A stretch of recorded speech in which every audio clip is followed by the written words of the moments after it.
Welcome to the Scam Economy with your host, Matt Bender.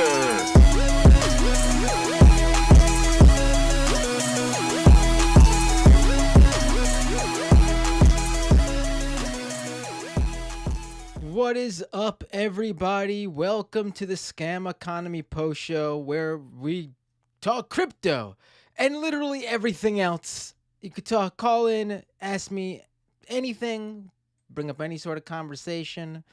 This is a call-in show. You could talk politics, news. Where am I? Here we go. Here, all right, I've missed. Where is this? One second. All right. Hello, here I am. Hello, everybody. And it's Thursday, June 9th. And the primetime January 6th committee hearing just finished, apparently, right? It closed up. From what I understood, from what I was following along with online, people seem to be having interesting reactions to it. I got to tell you, I personally, from what I've seen, nothing is that surprising to me. Like, I covered it immensely before and after. And it just baffled me that no one took it seriously before. And then it just baffled me how people seem to have been shocked at the scope of how large it was, even directly after. Like, I was pulling up videos that were being deleted off of various like Parler and stuff. Like, I was posting videos I was finding. And I mean, I'm very glad people are understanding how big this was right now as they watch these committee hearings. I mean, that's what it's for people who, are unfamiliar with what was going on. But I mean, for me personally, I'm not seeing anything shocking. And I just hung up on somebody who tried to call him by accident. I mean, this is exactly what I had spoken about in the episodes after January 6th on this very show, on Doomed. I'm sure they're putting it together very well. Hey, let's watch this really quick. It's hold on, let me not take calls for 1 second. I'm just gonna sign out of the call-in system for just 1 second. Let's watch this really quick.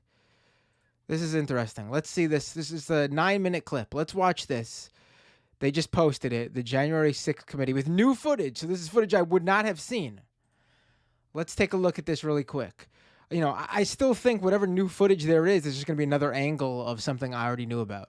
I'm not out here going like, yeah, I already knew. Look at me. I was in before. I was the original. Like, I'm the hipster of January 6th. No, I just mean like, I that's why I didn't cover it live, because I didn't want to just sit here and go, yep, that's right, yep. We'll definitely have someone on to talk about it, though, as the committee hearing goes on and they release more of those like depositions and stuff. That'll be the interesting stuff, if there's anything even in there. The hearings are over. To Emmy, who asked, are we not watching the hearings? Yeah, the hearings are done right now, but the January 6th committee just posted this clip. Let's watch this really quick. Give me a second to set this up. All right, here we go. Let's zoom in a little bit here too.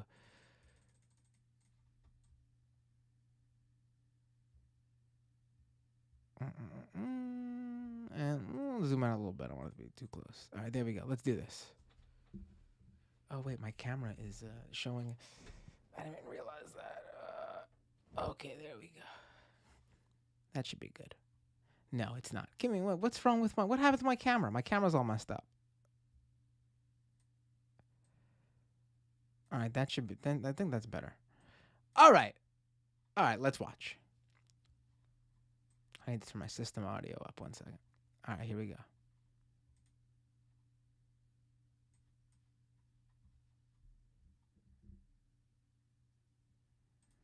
Wait, you guys can't hear it. What's going on? What's going on here? Jesus. What is happening here?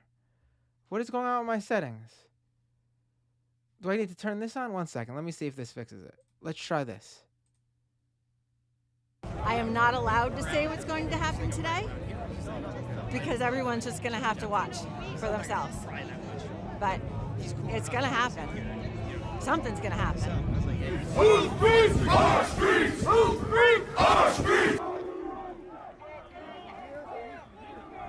First of all, I do not appreciate the Proud Boys and the Oath Keepers and the QAnon believers appropriating the classic left-wing protest chant, whose streets are streets.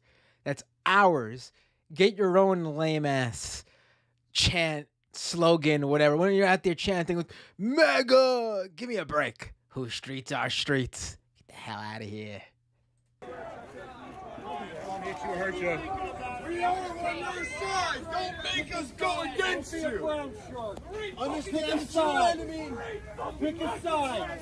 These are our streets. $20 a picture. I hope Mike is going to do the right thing. I hope so. I hope so. Because if Mike Pence does the right thing, we win the election. All Vice President Pence has to do is send it back to the states to recertify, and we become president, and you are the happiest people.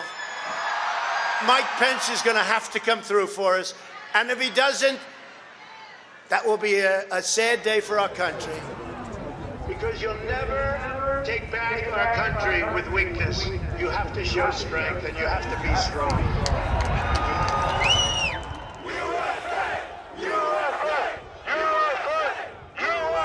Cruiser 50, it does look like we're going to have an ad hoc march stepping off here. There's a crowd surge heading east. We love Trump! We love Trump! Yeah. We love Trump! There we go. That's Proud Boy Joe Biggs, right? That's the chant they should do, right? And this will be interesting actually, because this obviously I have not heard the police radio, the Capitol Police radio audio. So if they've overlaid it over the timeline, that will be very interesting. That will be very interesting. We love Trump! We love Trump! We love Trump! We love Trump! Mike Pence, I hope you're going to stand up for the good of our Constitution and for the good of our country. And if you're not, I'm going to be very disappointed in you. I will tell you right now.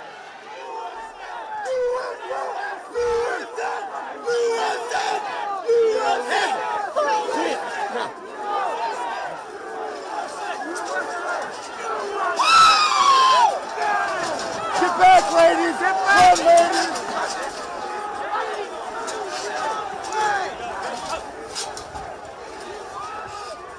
Priority. We just had protesters. Peace circle, breach the line. We need backup.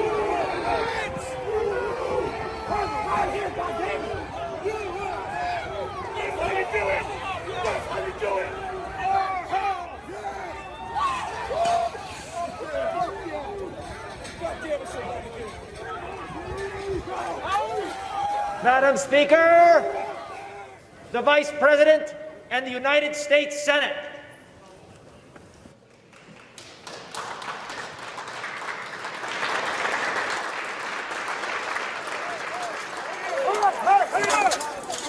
We're going to give riot warnings. As soon as the outlet is here, we're going to give riot warnings. We're going to try and get compliance, but this is now effectively a riot.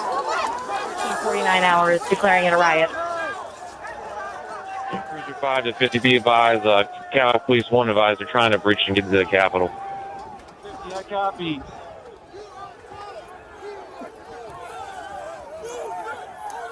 Hold the line! Hold the line! Hold the line! Hold the line! Hold the line! 42, we're about 5 miles out. We're trying to make our way through all this.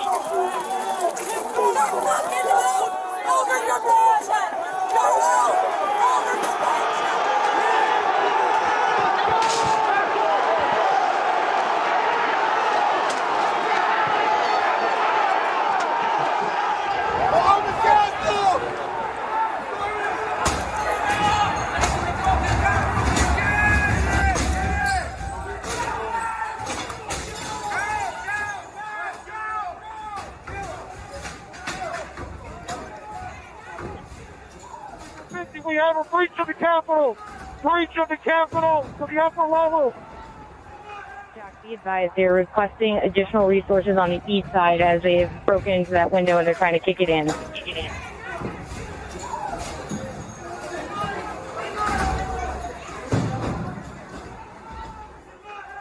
Without objection, the chair declares the House in recess pursuant to Clause 12B of Rule 1. Mike Pence didn't have the courage to do what should have been done to protect our country and our Constitution, giving states a chance to certify a corrected set of facts, not the fraudulent or inaccurate ones which they were asked to previously certify. U.S. demands the truth. Bring out Pence. Bring out Pence. Bring out Pence.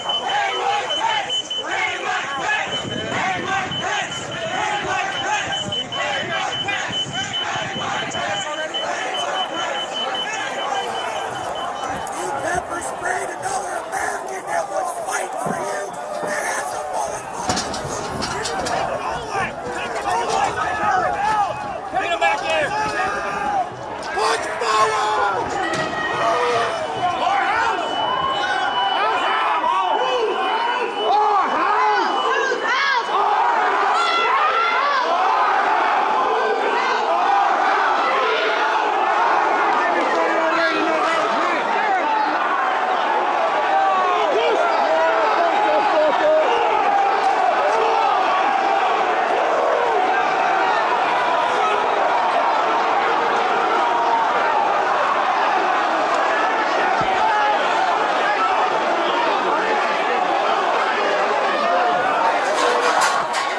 We can't hold this, we're gonna get too many fucking people. Look at this fucking vantage point, man. We're fucked.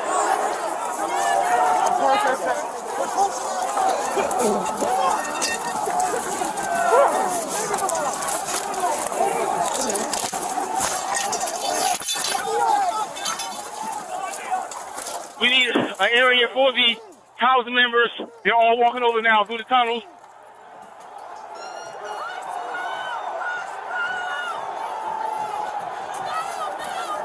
We're trying to hold the upper deck. We're trying to hold the upper deck now. We need to hold the doors of the Capitol.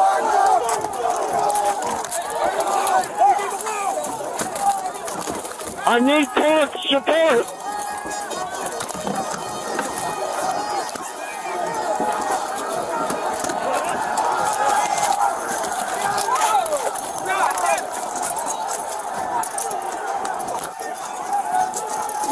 We lost the line.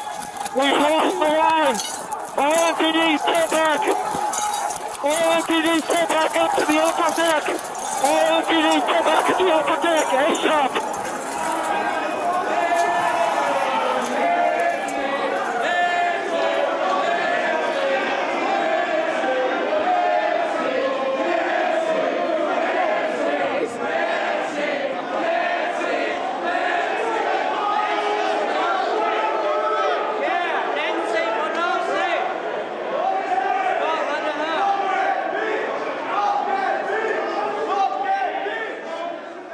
Cruiser 50, be advised that Capitol Police is going to start moving their resources inside. They're going to start the M4 officers first. Just a side note, my mind is so warped. I read crypto lobby as crypto lobby, and I was like, what's going on? Let's continue. There's a little bit left, about 2 minutes left.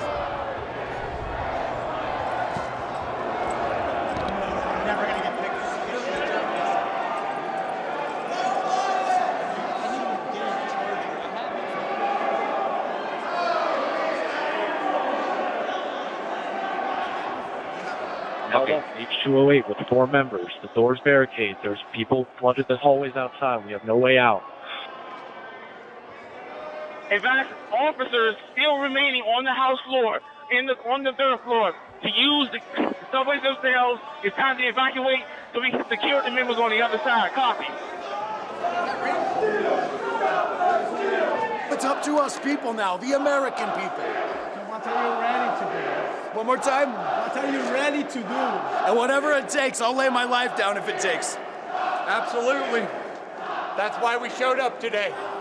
Bring her out here!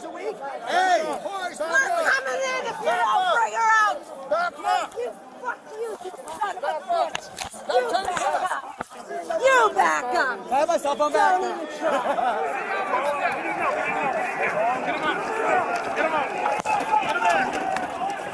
Officer down! Get him up! He wants to go! Get him up! Hold up! Get him up! Making stations to some of that West Carolina store for backup.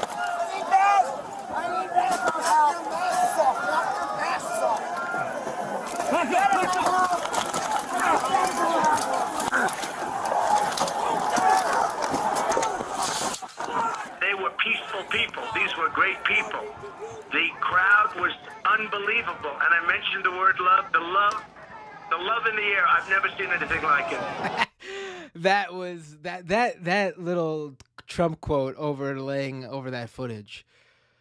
I gotta say, they put together a good timeline video here, and this is just what was going on outside and in the lobbies. They didn't even get to a bunch of clips that I've seen throughout on other sides and everything.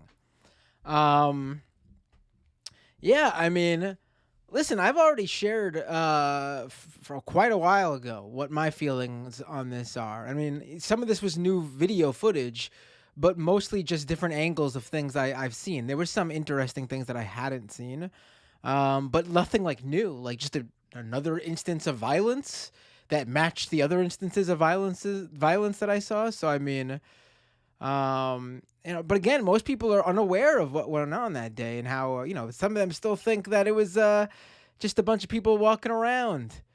Some people still think it was Antifa. Some people still think it was Antifa who did this. I mean, what are you going to do? This is what you're going to do. I mean, listen, what bothers me about this is obviously I'm no fan of Liz Cheney. I mean, I get why they have her on there to make it seem like, oh, look, even a Republican speaking out about it. But no, thank you. I don't need a Liz Cheney. I don't need someone who helped create this problem suddenly go, oh, look at the monster I helped create. Yeah, we don't need Liz Cheney. I'm sorry. And I'm sure they gave her plenty of time to talk. I'm sure she looked good to the libs who were watching this. I bet they were cheering on. What a strong, this is what we need more of in the Republican Party. Nah. I'm no fan of that. This shouldn't have been any chance to platform a single person who has an R next to their name. I'm sorry. Give me a break.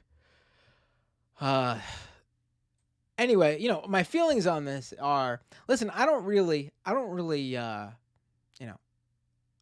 care so much that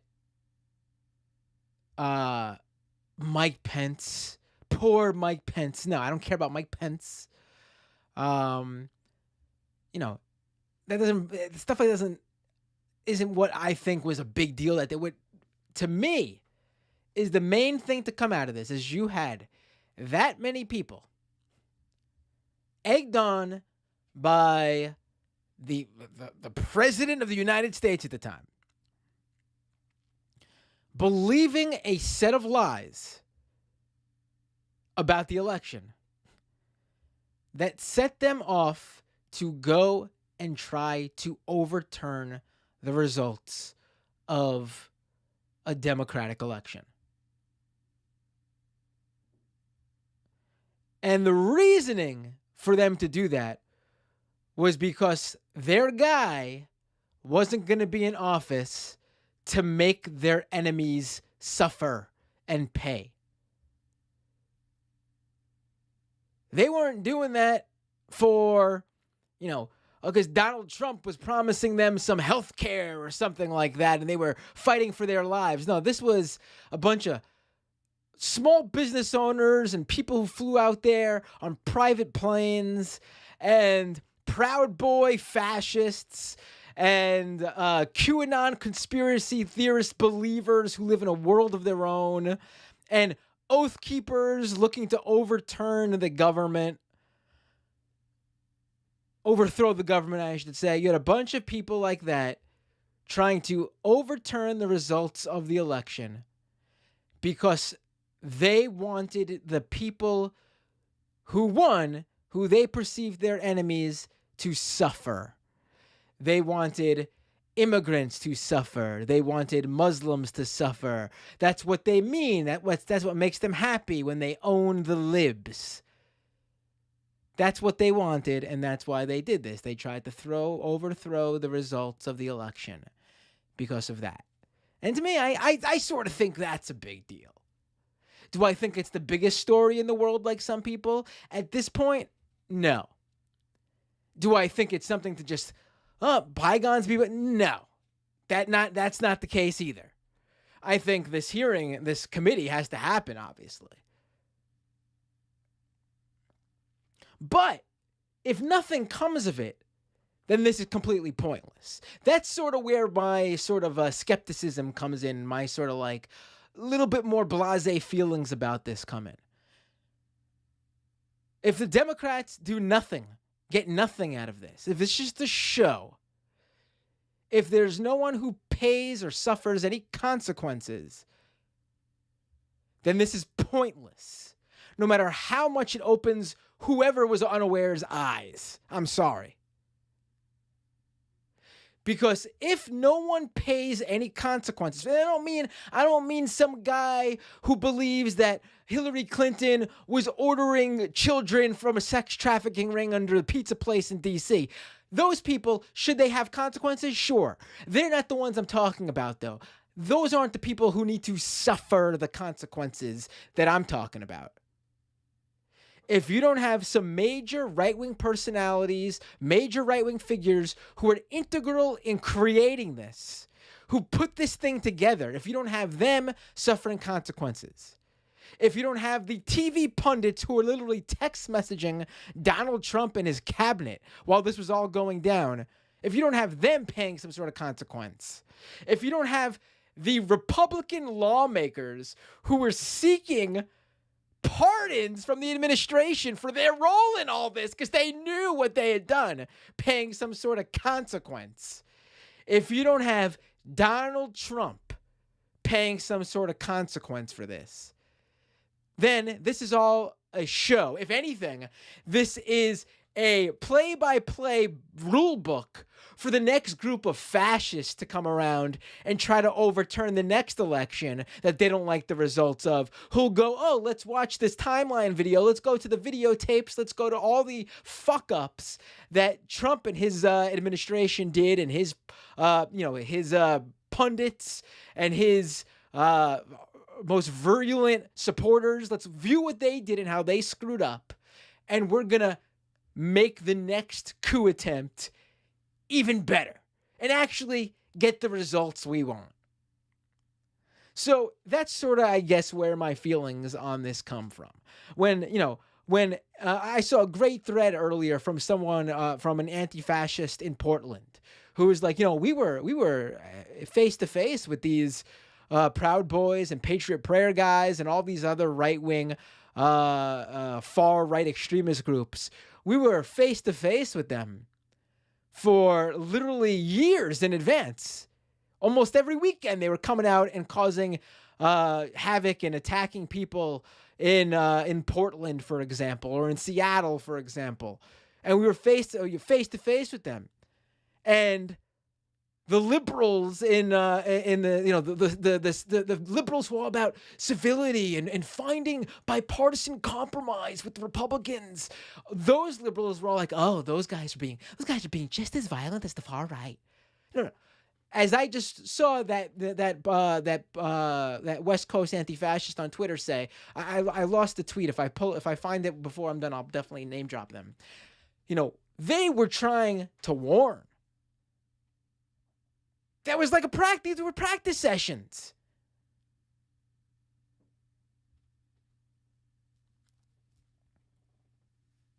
Practice for what they would do when they had a bigger group in D.C.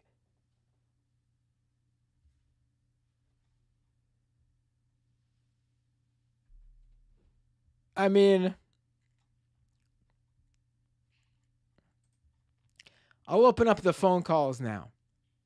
I know there's some people who don't agree with me in the chat. I would love for them to call in and have a discussion. Skype, just download Skype and search Doomed Live, and you can call into the show.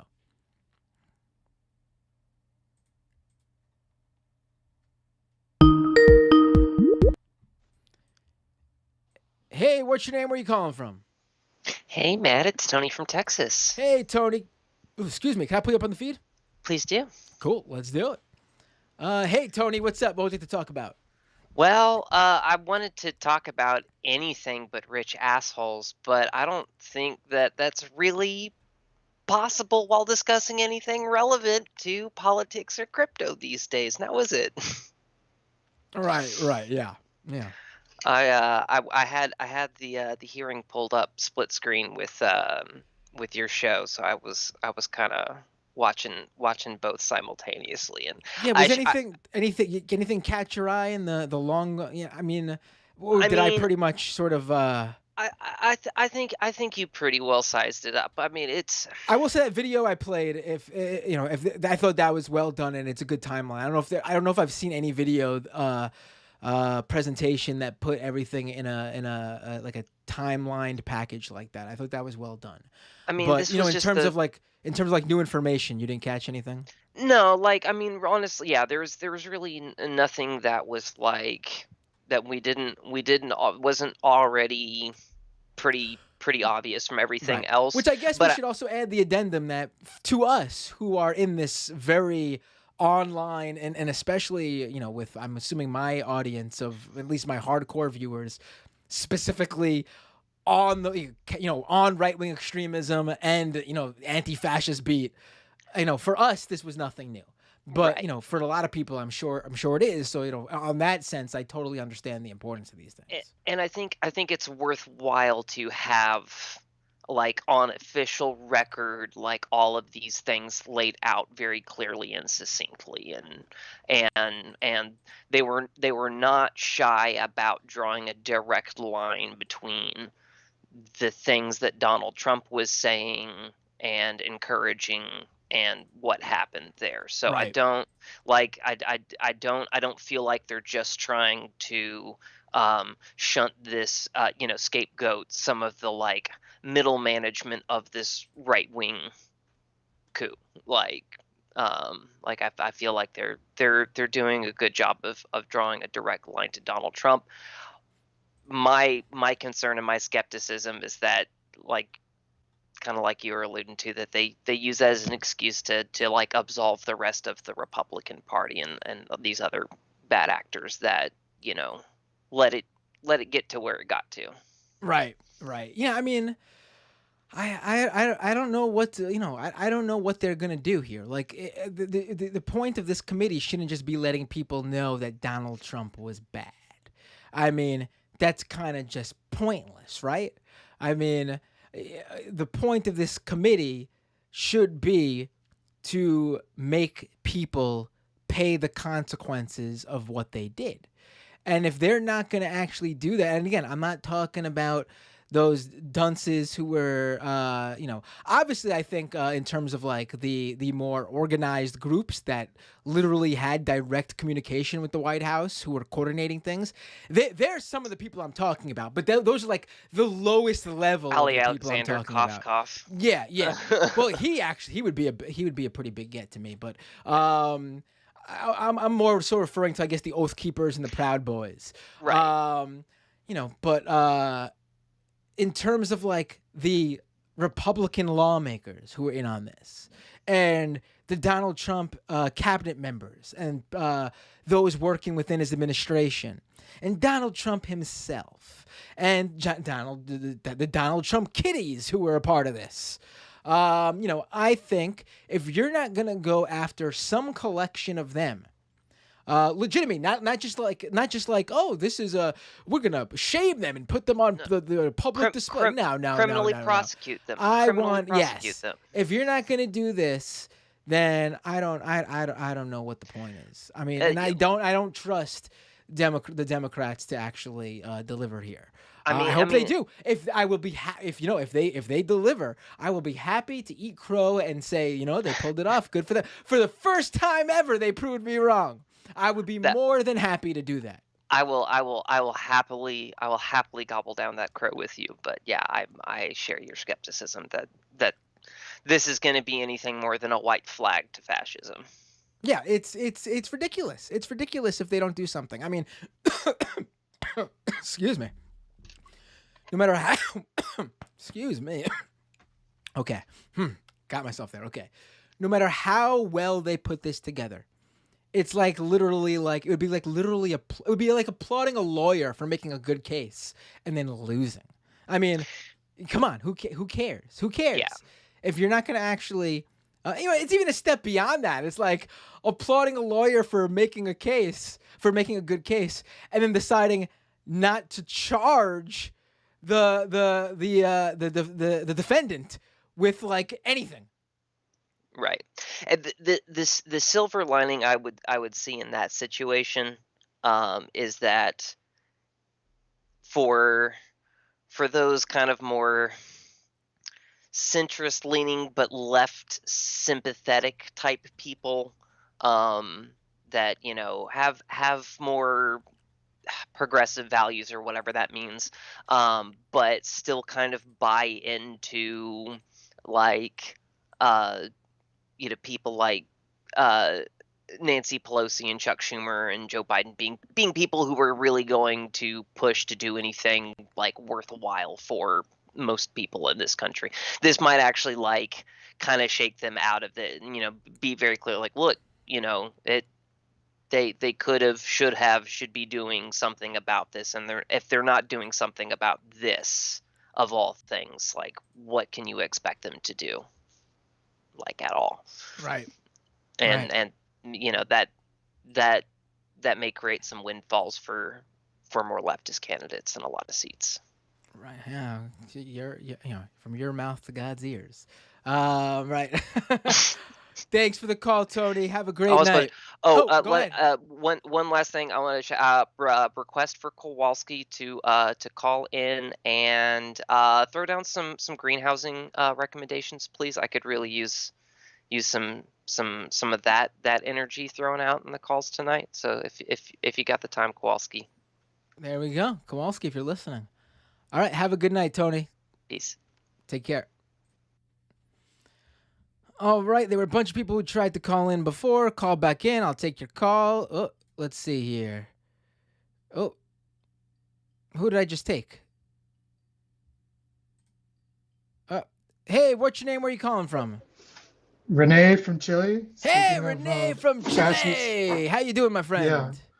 Well, I'm kind of here. I'm kind of like enjoying the brief vacation now that our president is being chummy with Trudeau over beer. Could you move your camera over to you just a and little Poutine. bit more? A little bit. There Greetings we go. Greetings to Zoe.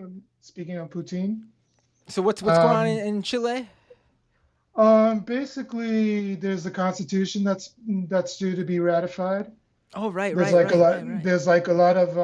Oh yeah, you guys are living in the fantasy land that I wish. I mean, not the fantasy land, the utopia that I wish we were living in. You guys got that nice millennial socialist president, right? We call him Yellow. We call him Yellow because he's a moderate. We call him. Am I thinking of the right guy then, or I think I am? Yeah, it's basically one of the troll on Twitter said something like, that's what we wanted, an anti-capitalist who would get on board with Joe Biden and the EU and Trudeau about Barrick Gold and try to make business deals and open Chile for business. Basically that's the kind of like contradictions that there are. I was talking to that Russian Twitter that I just realized that your president is the same age as me. Jesus Christ. He's young. Yeah, I wish it was you, but you'd probably sell us out too. I'm sorry. Oh, how dare you? How dare you? Never. Ooh. Right, but you'd be at least you'd be talented, right? He's not very good at politicking even. Well, I've never seen him like do anything of note outside of that. I was referring to journalism and bass playing. Oh. I haven't played bass in a little while. I gotta get back on. Yeah, but that's a bit right. Yeah, basically, um, what? Yeah, I was gonna ask you because I didn't see because I was like everybody else watching the hearings, except for the crypto bros. Hey there, everybody. Have you sold the Brooklyn Bridge yet? Yeah, basically, I wanted to ask you from a creator, documentarian, media studies, filmmaker, journalist point of view regarding Nick Quested and his role and everything regarding. I'll take the answer offline. Wait, what was the question? Say it one more time. Regarding Nick Quested, the documentarian that was like embedded with the Proud Boys. Oh, right. What was his name? He was the guy from the UK, right? Yeah, Nick Quested. I did like a search on YouTube, and he had like various like he was covering them, right? Yeah. Yeah, Nick Quested, he also covered Syria. He was like very deep embedded in various other things that were like kind of like very interesting. What a way that lined up for him, right? Just covering them, and it just happens to coincide with this. Yeah, but it was kind of like buddy. I mean, it was kind of like how can I say it? Like he kind of like stopped out to get tacos before the thing went down, and there was like there was some way he should have been noticing something was getting down. This came after he went and got. I will say, as a documentary, as if he's documenting it for a film, right. He does sort of have to have some sort of cordial relationship with them to get the good stuff. So no. And there's that, and also I wanted you to get on the nitty gritty regarding and where I saw it, we would just shout out to the people of what's their name. Doesn't matter, something like media or something like that, that they were saying like basically he had to come right out and say it was a subpoena because there was like the whole kind of like kind of non-disclosure kind of like thing that journalists have, that they can't like reveal their sources and all that. Right. And, yes, of course. And basically, to prevent any backlash from the blood and soil groups that he got embedded with, the Proud Boys and the Oath Keepers. Right.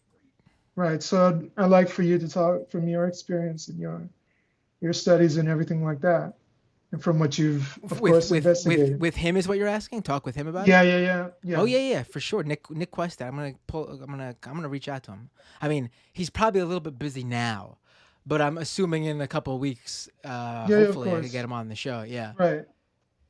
But I guess your opinion, you already voiced it. Like, basically, he has to be cordial, and basically, I mean, he does have to have some sort of. I mean, you could even see it if you watch like the Vice, and when they embedded with like different like white supremacist groups, right. You know, they. I'm not saying they're like being nice to them, but they're right. like, you know, they're going to their because meetings, a lot of people they're in their homes.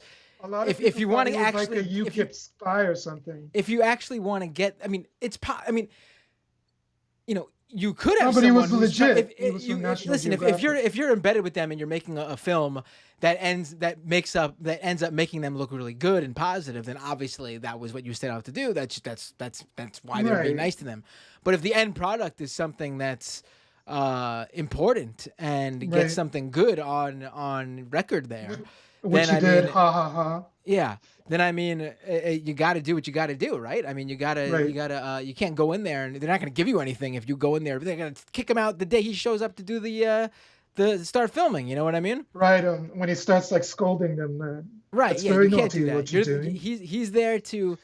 Again, it all matters at the end what the end product is, and you could tell by why he was there. Or then when I say he, I'm talking the general, anyone who embeds themselves with these groups. You know, if the end product is what the end product means to do, that's why they were there, and you know that tells you exactly why they were treating them the way they did. You know. Right. Perfect. I mean, I'm Okay. assuming the reason that this guy, is was meant to was creating something critical, right? I mean, he's there to talk about the Yeah, basically kind of like a mix like these things for the National Geographic, I guess, like Yeah. kind of like promoting like a thesis after all is like wrapped up and he sees the images and stuff like that, right. I guess. I Right. mean, if you want to go like deep into the woods about it, regarding his piece on Syria and stuff like that, it was just about like a war-torn country. I didn't see like anything like rah rah rah the United States or rah rah rah Assad or anything like that. Or Right. I'll bring back the British Empire. Nothing like that. So yeah, yeah, Right. All right, Renee. Thank you for the call, my friend. right. Short and sweet. Have a great night. Likewise. Always a pleasure to talk with you, Renee. All right, let's go back to the phones.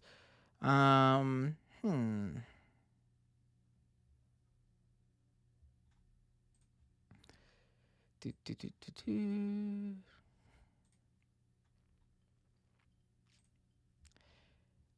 Hey, what's your name? Where are you calling from? Hey, this is Chris from Michigan. I haven't called in a while. Hey, Chris from Just, Michigan. Can I pull your Yes, your yes. dogs up on the feed? Yes, I have the only socialist live action weenie dog stream. Ooh. They're- Are you able to zoom out or pull back a little bit, because in the side by side it's a little bit too close. But if you can, that's fine. Well, I will move the dogs instead of the camera. Leave them be. They're sleeping. yeah. I don't want to bother them. It's fine. I mean, they're comfy. maybe just full screen them so they can get their. There you go. That makes the most sense, right? Let me full screen them for a bit. There you go. Then people so can like- screenshot it and sell it as an NFT. Oh, God forbid! Don't even! How dare you? Goodbye. I'm hanging up now. What was you talking? I thought this was about crypto and NFTs again. God damn it! That's what yeah, that's right. That's right. Look at that full screen. What would you like to talk about? I just wanted just a quick short call. I had called before. One of the times or a couple of times with you, I'd mentioned about how I had put money into Bitcoin when it was under $100, and am wrapped up in the whole Mt. Gox bankruptcy bullshit. And that continues to this day. Still no payout. But here, the reason I'm calling is a couple months ago, when it started to finally look like some of us were going to get some payout, someone involved in Mt. Gox, they decided it was a good idea to offer all the people that were wronged an NFT. Hold on, I think I remember when you called. You're the one who called. I mean, you called in and to tell me about how you had money in Mt. Gox back in the day, right? Yeah, like Yeah, how I recall that I now. knew that it was like extremely risky. Like obviously, like I didn't put more money into it than I knew that I would potentially lose. I treated it like a slot machine. But since I got in that low, it was worth it. I had money to mess around with. It was no big deal. Right. But so yeah, anyone that had money in there that lost it with the bankruptcy thing, like even if I only get a small percentage of what I had in there, as long as they finally settled everything and pay people before Bitcoin goes to zero, I'll still break even or have a profit. But the reason I'm calling is that they brought up this whole stupid NFT thing. That's just amazing. Exactly, like the gall of hey, we totally screwed you people out of all these potential millions, but hey, you get an NFT. And so what I'm wondering is,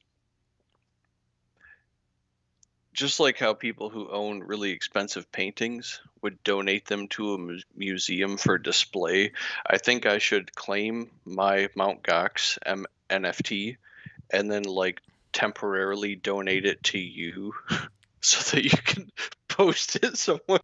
Oh, Honestly. you know what? No screenshots. If you want to do that, I will do that. That's really funny. I think that'd be. I think it's hilarious. Yeah, I think it'll be worth whatever the energy consumption of that one transaction from you to me is. Yeah, for sure.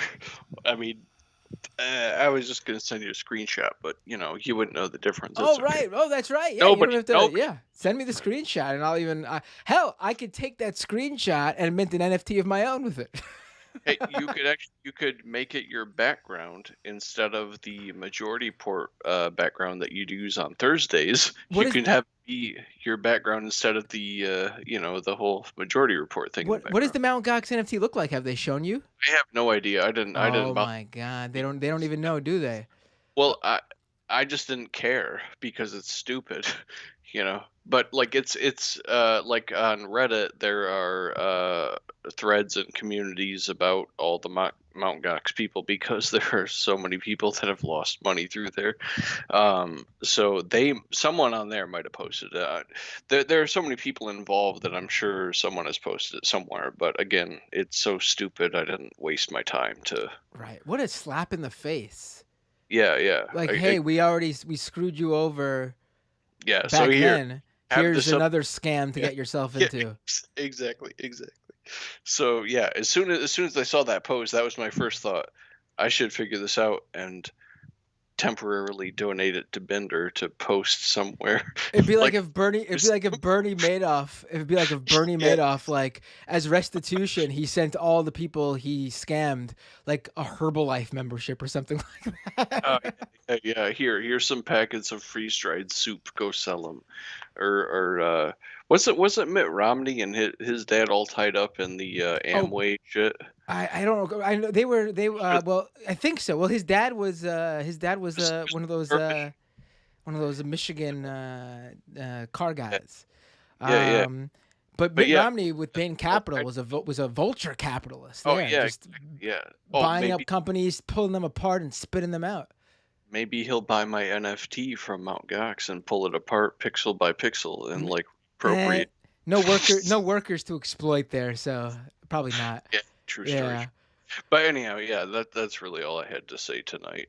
I'll try to figure out how to claim it, and I'll get in touch with you to donate it to the Bender Museum of Bullshit NFTs. I might have to set up a nonprofit organization called the Bender's Bullshit NFT Museum.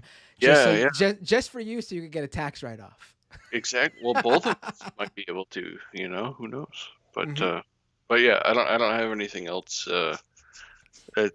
All I know is bullshit crypto stuff and medical stuff. No, the bullshit crypto stuff is what I love. Like, that's what originally this live stream was for.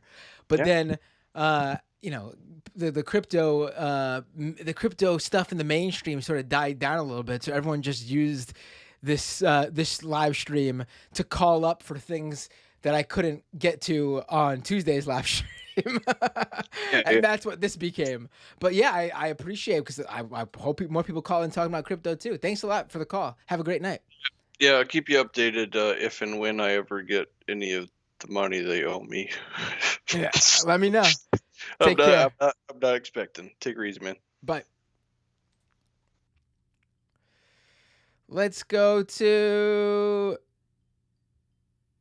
take this call right here. Hey, what's your name? Where are you calling from? Hey, this is Tokyo Hans. Oh, hey, Tokyo Hans. Are you cool with me pulling your video up on the feed?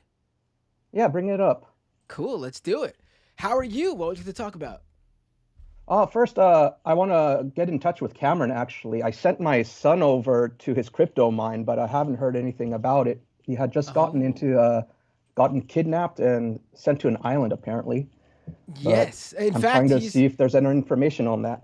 it looks like he's trying to call in just now. So you'll have you'll have an update after this call. But what would you like to talk about other than trying to, now that you got the side stuff out of the way, trying to find your son, trying to locate your child.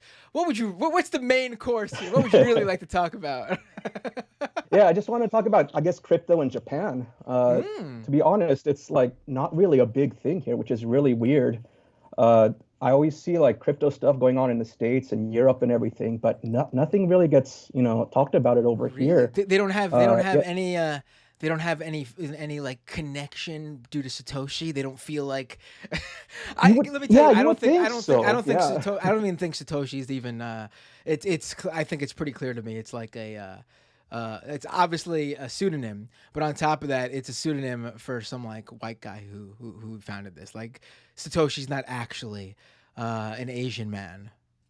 Exactly. Like my big idea is that Satoshi, he just took that name because it's the main character from Pokemon here in Japan, and he's just trying to capture everybody to get their money. So. I sort of wish it was the other way around, and like we could talk about the founder of Bitcoin, Ash Ketchum. That would be exactly right. But yeah, anyway, I work in like an IT company and everything, and I try to bring up like crypto and everything, and like nobody really talks about it. Nobody, is really interested in it or anything. You would think of any country who was into the payment system, the currency of the future, it would be the one country that's always ahead of everybody when it comes to technology. Yeah, but the main thing is there's just so many old people here. It's just all old people. So they're not as, technologically inclined. And also, the younger generation, they're actually not really into the crypto stuff either. So they don't get that like pipeline to get, scammed into it, I guess. So it's kind of weird here. I just really don't get it. I mean, they have some, but I just don't see it in commercials. It does look like Japan has some of the most forward and progressive regulatory laws on the books when it comes to crypto.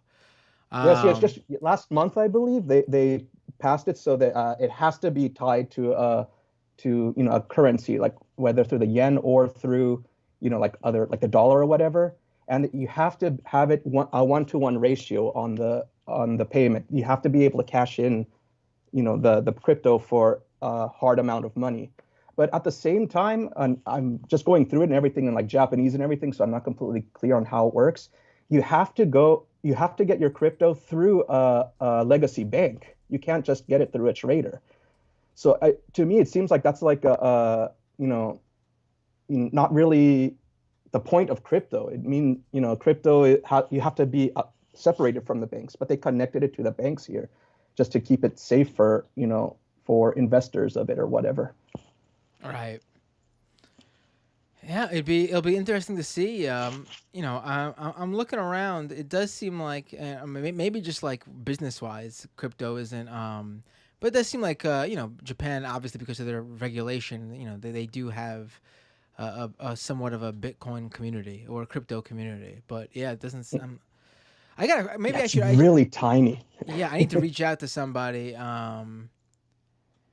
over there who is already in the space to find out more. That would be, skeptical of the space to be honest. Well, I'll try to do my best and get some research to you as well. So. All right, yeah, that would be really interesting. I'm seeing people. I'm looking at some forum posts, people pushing back at the people who are saying, crypto is, the crypto community in Japan is growing, and I see other people going like, "What are you talking about? I've lived in Japan for like 2 decades, and I see nobody, the same experience as you." So yeah, I want to get down to the bottom of this because if Japan's not seeing something here, then I think that's a big tell. Yeah, I've been here 14 years, and the first time I heard about crypto was like 13 years ago when I was out in the middle of nowhere by some American guy. He was like trying to, push it on us. And everybody's like, nah, we're not into that. Most people here in Japan still, stash all their cash in their mattresses. So it's like, they don't want to, risk anything really, Yeah, that's the biggest thing. I think the Japanese are not, they don't like risk. They like the status quo. So. Right. I got to say, I think I would, I'd really like it in Japan. Yeah, I think Please so. come visit and got to. debate me, you coward. Tofu is delicious. You're just eating it wrong. I just don't like tofu. It's just not for me. It's just not for me. Yeah, it's I wish it was tasteless, like I'm told, and because I eat it and I taste and I don't like what I taste. Oh, yeah. Well, anyway, Matt, I don't want to take up too much of your time. Thank you for taking my call, and it's great to see you doing what you do, and I'm a big fan. Thank you very Oh, much. thank you so much, and I'm looking forward to you winning the lottery, so you could send me and my entire family over. I'll make it. I'm planning to do it this summer, hopefully. Right, I'm planning to win the lotto too. I'll let you know how that goes. All right, have Call a good in one, again. Matt. This was great. Have a great night. Or what time is it All there? right, thanks. It's now 12:11 in the afternoon. Oh, so excuse me. Have a wonderful Friday. Enjoy your Thank you. lunch. What are you having tofu will. for lunch? Actually, no, I'm having gyoza and fried rice. So. Ooh. All right, I gotta go plan out what I'm eating now tomorrow because I think you've just influenced it. Take care, my friend. Thank you. Yeah. Bye. Oh, Take and it stick easy. around for Cameron. He's coming in right now. Hey, what's your name? Where are you calling from? Oh my. Hi, I'm Matt. Oh boy, are you back in the cave? It looks like. Holding on for a moment. My screen, something is on my end. Tech diffs, Skype. Okay, yeah. I wanted to call and reassure anyone and everyone that I did make it off of the island, which was some sort of amalgamation of the island from The Prisoner and the island from Lost. And I think I managed to escape by convincing them that I know nothing about crypto mining or how any of it works or what the basic, what the mining part of it means. And I fooled them. And then they hit me with the gas again, and I woke up a few hours ago on the side of the road, halfway towards where the entrance to my mine is, and all right. And I am gonna get to. I want to assure Tokyo Hank about his children with his kids, situation with his children, and any other kids he's worried about. But first, I wanted to get some more because this has been some mysterious. You don't think it's important to get to that first? No. I'll get to it before I let you turn me off. Okay. I just want to, because there is some sort of thing going on, like there's been chaos in the crypto market, and though we don't know what's up or down anymore. Is crypto a very good thing to invest in, or is it just a good thing to invest in? And people, it's all up in the air now. So I think that I've been roped into some larger order that is like the Build-A-Bear group, that is sort of, and so I'll tell you, I woke up on the side of the road, same clothes that I am always in. I pull out my wallet. There's nothing in my wallet except for a note. Oh, you're gonna show me the note? Oh, wait, put it right there. Let's see. Oh, it's the white you're gone because the white balance, you disappeared. Oh, that's probably the cabal interfering with my right. But the note read it to me, yeah. It starts with a series of numbers. All right. 7.04733. Okay. I don't know what that means. And then some kind of quote that says, "Often for pastime, sailors will ensnare an albatross." And albatross is underlined. That's weird, right? That sounds weird. I have no idea what you're. But I'm actually doing some research. What could that possibly be? I looked into my side of my coat and I found this thing, which is some kind of device, let me open it up for you. It's some sort of like Soviet era spy device. Like, Oh boy. You can't see. Yeah, Look like at this. that! Wow. Can you get a good shot of that? Yeah, it's a little bit blown out, but it's I could see most of it. Yep. Yeah. Move the camera. My lighting's really bad. Looks like some like old school binoculars from where I'm coming from, but maybe I just can't see it. Maybe I'll block out the light. Do you see? It's like Yeah. Wow. I don't know what. And inside it folds out, and it contained a nail file. Oh boy. And two of these mysterious pills. Oh boy. What do you think it is? I think that it's well, you couldn't see because of the camera, but these are actually like speakers, and there's a speaker and there's a timer, and there's some dials. So I'm assuming that I'm supposed to be waiting for some kind of signal, and that the two pills and the file have something to do with it. And that's all the information that we've gathered so far. Right. Well, my friend, I don't know. I don't know what's going on. You're home. Oh, I also had found a Belarusian passport that had all my correct name and date of birth, but it was a Belarusian passport, and I've never been there or had a passport. Well, maybe you. I'm assuming you have, and you just don't remember, my friend. I'm sorry. Seems like. But I do. I will say to Osaka James that his children. I got the phone on at the mine, and I contacted Canada Post, and his kids are in a shipping container in Montreal, and should arrive within the next 4 to 6 weeks. But I told them to pack a snack for them, so they should be fine. All right. Sounds okay. I don't even know what to say. I'm just trying to say that there's some kind of intrigue going on behind this crypto coin business that you should be finding people to look into, both for the benefit of your television program and because I'm worried about what they're going to do to me next.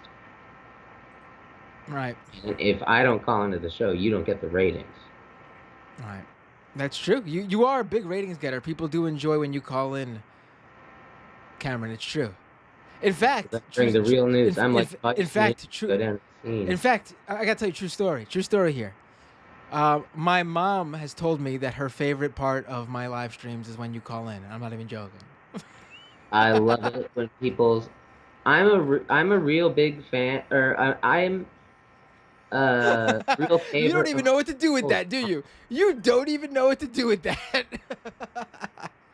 Well, I have to be careful around, your dad then, I guess. Okay, well, that's not my he's actually in the live chat right now, I think. That rambling, and as long as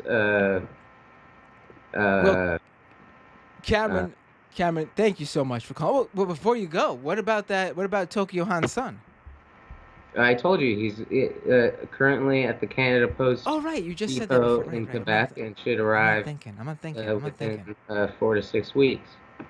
Right, I'm not thinking. Oh, hold on. Dave from Jamaica says that my mom has money in those mines. That's why she's a big fan of yours, I guess. Maybe she has money in those mines. Well, I'm gonna have to find it then, because that's extra revenue for my company. I'll get people. I don't know why she has money buried in my mines, but I'm gonna mine it out of there. Cameron, have a great night. Look forward to hearing you. Now that you're back home, and I think I could follow the storylines a little bit better at the mine than when you're on your. I also wanted to say that I'm currently starting to write my memoirs. And I already have many, many paragraphs. Very It's good. I very think that's the same modern. thing that someone recently said that. What was it? Kanye's ex-girlfriend? I think she said the same thing or something like that recently. Kanye's ex-girlfriend is writing my memoirs? She's I mean, I guess it would probably help with the sales. She is. Yes, I believe it's I believe she is. That's right. She's a big fan of yours too. Everyone loves you, Cameron. Yeah, well, I don't know if I want that as I mean, depends on what her stance on what her on Kanye now, you know. I don't need these negative connotations of backpack rap from the early 2000s. Right. Yeah. Have a great night. Yeah, you too. I'll see you later. Bye. Bye. I always love when Cameron calls in, but I gotta say I've been a little bit lost on the recent the most recent stuff where he got sent away.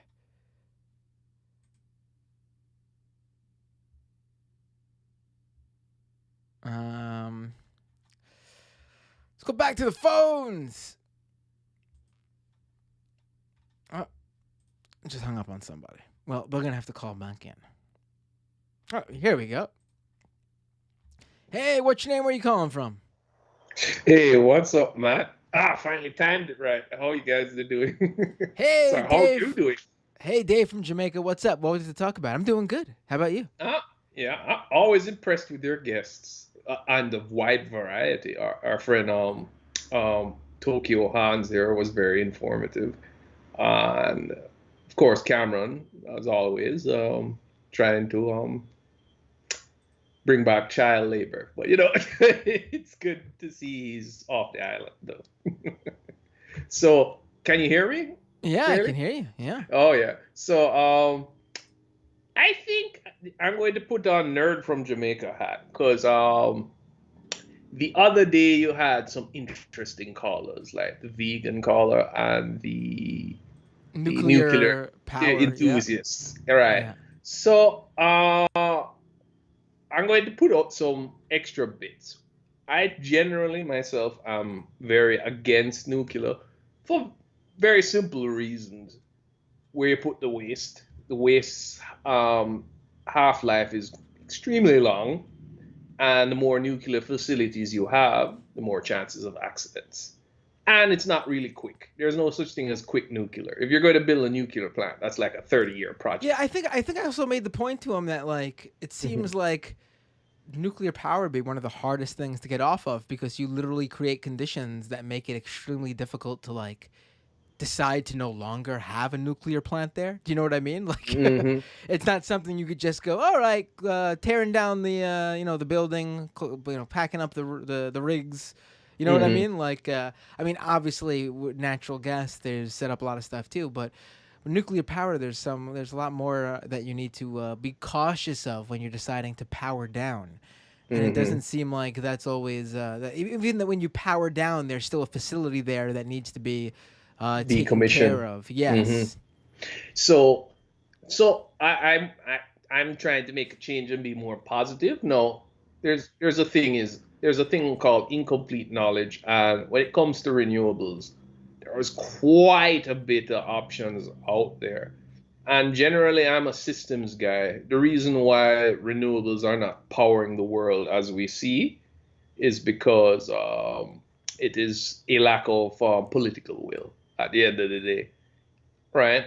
And there's a lot of people out there who kind of try to tell people, oh, we need to do degrowth. You kind of have to avoid those folks because basically they're just saying working people get less, right? But interesting technology that I've seen happening that California takes advantage, and it's pretty old school, is solar thermal. And it kind of works similar to nuclear, where you have a hot thing that boils water and that steam turns a turbine. But in the case of solar thermal, you just have mirrors pointed at a central point, which usually contains salt, which gets molten, or some sort of sand-like material. And then the heat from that boils water, which turns a turbine, and it takes days to cool off, right? So it's very good for desert areas and whatnot. So what the caller was right about is you lose a lot of energy when you put the power in the lines, right?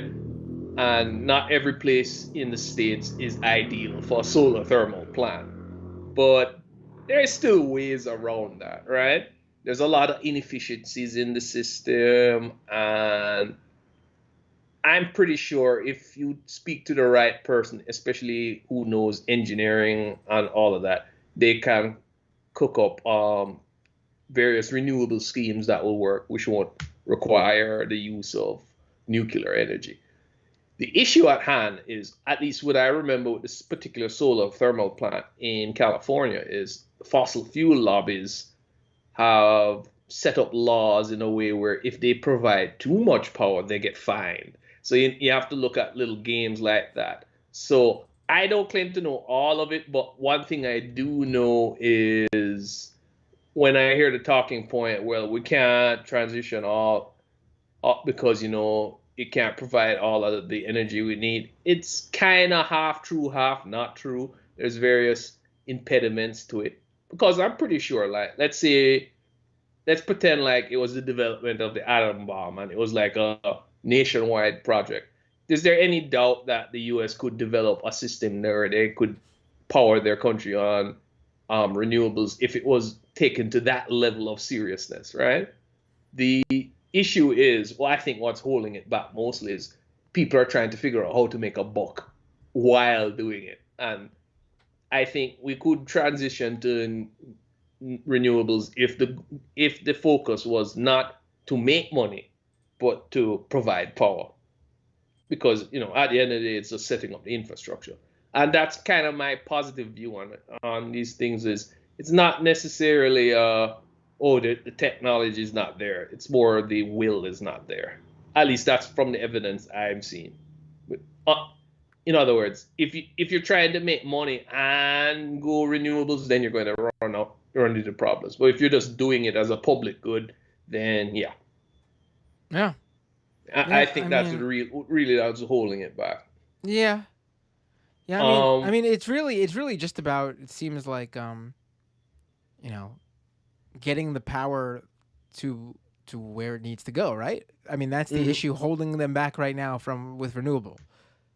Right, but I think different areas probably there's ways to do it. I'm pretty certain. I'm pretty sure your chat's pretty smart. There's supposedly a very good engineer in there who can kind of fill in the gap since it's not my expertise. But that's really like the thing there. Now, the vegan caller. I know this sounds like Dave from Jamaica picking apart callers. I tend to agree with vegans on one thing mainly is they have completely won the moral argument. There is no if, ands, or but. Because I as you know, I live in Jamaica where they slaughter animals and whatnot. And they live in grass and whatnot. And I can tell you assuredly, there is no such thing as humane slaughter. It's just PR to make us feel better about eating hamburgers. When animals get slaughtered, they suffer. And they suffer and die. It's unavoidable if you're going to eat meat. There's no two ways about it. I mean, sure, in the current system, like my sort of thing is like the people who are like, people are not supposed to be eating. I mean, that's just not true. I'm sorry. Here's the thing. Then why did the native people hunt back before? They did it. I mean, if you're talking about truly like respecting the animals, they used every little piece of the animal to make sure not a single life went to waste. You know what I mean? Like, and they ate them too. I mean, they weren't wasteful. That is 100% true.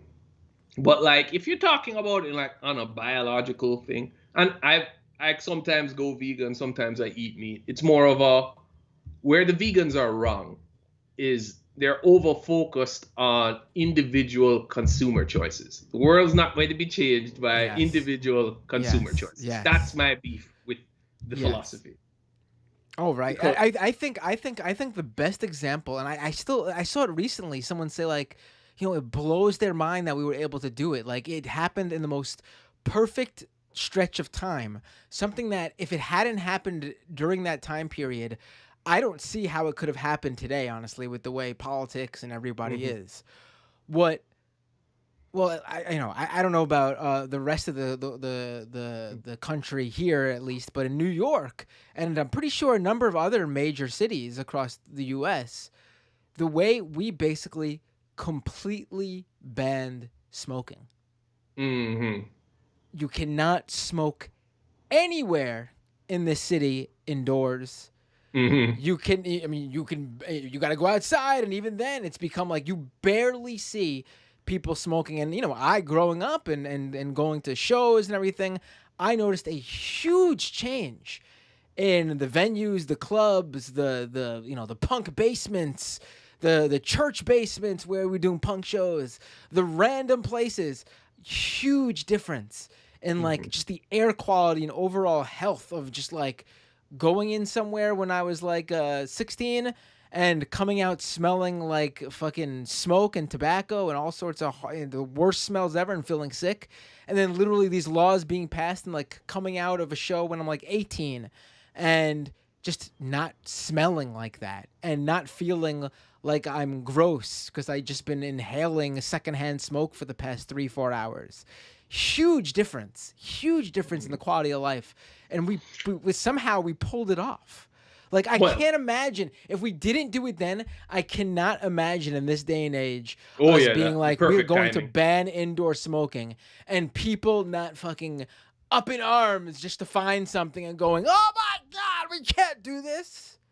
You know what else that reminds me of? The things that were breaking down the ozone layer. I can't imagine that banning that would have happened in this era. We'd be out. We'd be out. What was that? I missed that. You cut out a little bit. What was that? They think that was degrading the ozone layer, and they banned that globally. Well, what did they ban? Was it chloroform? I can't remember. Something in like the hairspray, right? Something like that. Yeah, yes. And they banned that shit worldwide. I can't see that happening now. Oh yeah, it would be like what is the World Economic Forum really trying to do here? You know what I mean? Sure. There'd be some sort of crazy ass freaking conspiracy theories and shit, you know? Yeah, 100%.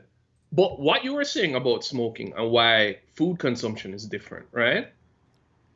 Like, let's say you're a heroin addict or alcoholic. It is possible to cold turkey those substances, right? But people also forget food is a very addictive thing. So changing a diet is like one of the hardest things a human being can do, right? And even if people agree with vegans morally, it's very hard for them to change their diets because it's an addictive thing. So, it'd be also you can't cold turkey. I will say it's not even just like listen. It's bad. I drink soda a lot. I always have. It's not a good habit, but it's mine. It's my habit, all right? Everybody leave me alone about it. I don't do drugs. I don't drink alcohol. This is my vice, okay? It's my vice. Leave me alone about it. But I will say that if like 24 hours goes by, I don't have like a can of soda or a glass of soda, I start to not feel good. Like I get very sleepy, probably get a headache. Again, not good, but I mean, it is what it is. And so why I bring it up is because like, I probably, I will say also if we just happen to have like a string of meals, just like we just so happen to have a string of meals where there's no meat or something like that. It's not the same as with soda where I'll actually like start to, but I will probably not feel as with it. Like I'll probably feel a little bit slow, a little bit more tired because it's just been part of my diet. You know what I mean? But I guess I need to make it quick so other people can come in. But the other issue is that while you said we're meant to eat meat, it's kind of this is my genetics and biology class kicking in. It's kind of true, not really, because like we can't eat raw meat, we get sick. Oh, right? Sure. Well, I mean, you're right. Sure. But it is what do I call it? It's in evolutionary terms, it's a recent adaptation because we have to cook our meat. All right, Or but else when did we discover fire? I mean, it started then, it's right? a long time ago. Yeah, I mean, that's so why I don't really have debates on what is natural versus what is not natural, right? Because it's I mean, we could it's eat a matter raw of fish, perspective. right? We could eat raw fish, right? I mean, where does that? You might get stomach cancer down the road. It's as I said. Excuse me, I eat a lot of sushi. Are you telling me? Do I have to be careful of this? Is this what you're telling me? Remember, it's all probability. It's not like you're guaranteed to get it, but it's a recent adaptation. Oh, thanks, Dave. I'm gonna sleep well tonight. Thank you. Don't worry, I ate sushi too. It'll be fine. So, but the thing we have to remember here is now that you brought up the point, if we want people to become more vegan, what I had problems when doing a vegan diet is it is not very convenient. You have to meal prep. There's no vegan fast food joints. If you buy vegan food out too, it's expensive. Right. And I'm going to say this, and it's probably going to piss off some. I'm not meaning to do so, but to me, if you're going to spend the amount of money you spend on vegan food, there better be like a fucking steak there. You know what I mean? Like, right. The prices are that high. Like, at least in New York. Yeah. Like, seriously, in New York City, when I would go to the office before the pandemic, a lot of people at my office would go to this salad place called Chopped. I believe that's what it's called. And I would go and I would look at the salads and I'd be like, oh, some of this looks pretty good. Maybe I'll get a salad, eat healthy today. $20! $20 for a salad. I could go around the block and get a fucking Big Mac for $5. Maybe $6 because it's Manhattan. Man, because it's subsidized, wink, wink. You know it too, right? But I think, personally, if my plan was to make more people vegan, the first things first is figure out a way to make food cheap. For people who don't like to cook, figure out a way to make a fast food joint for vegans and make it affordable. That alone, you don't even have to use the moral argument then. People use I hate to sound like a capitalist, but people use the wallet route at that point then. And I think that would be a far more successful way to go vegan. But generally, my things I'm looking towards is the veggie meat that tastes like meat, or lab-grown meat, which seems to be the best alternative. And then we'll avoid we'll have cruelty-free. I gotta try that, because then if it tastes like meat, I'll be happy to do it.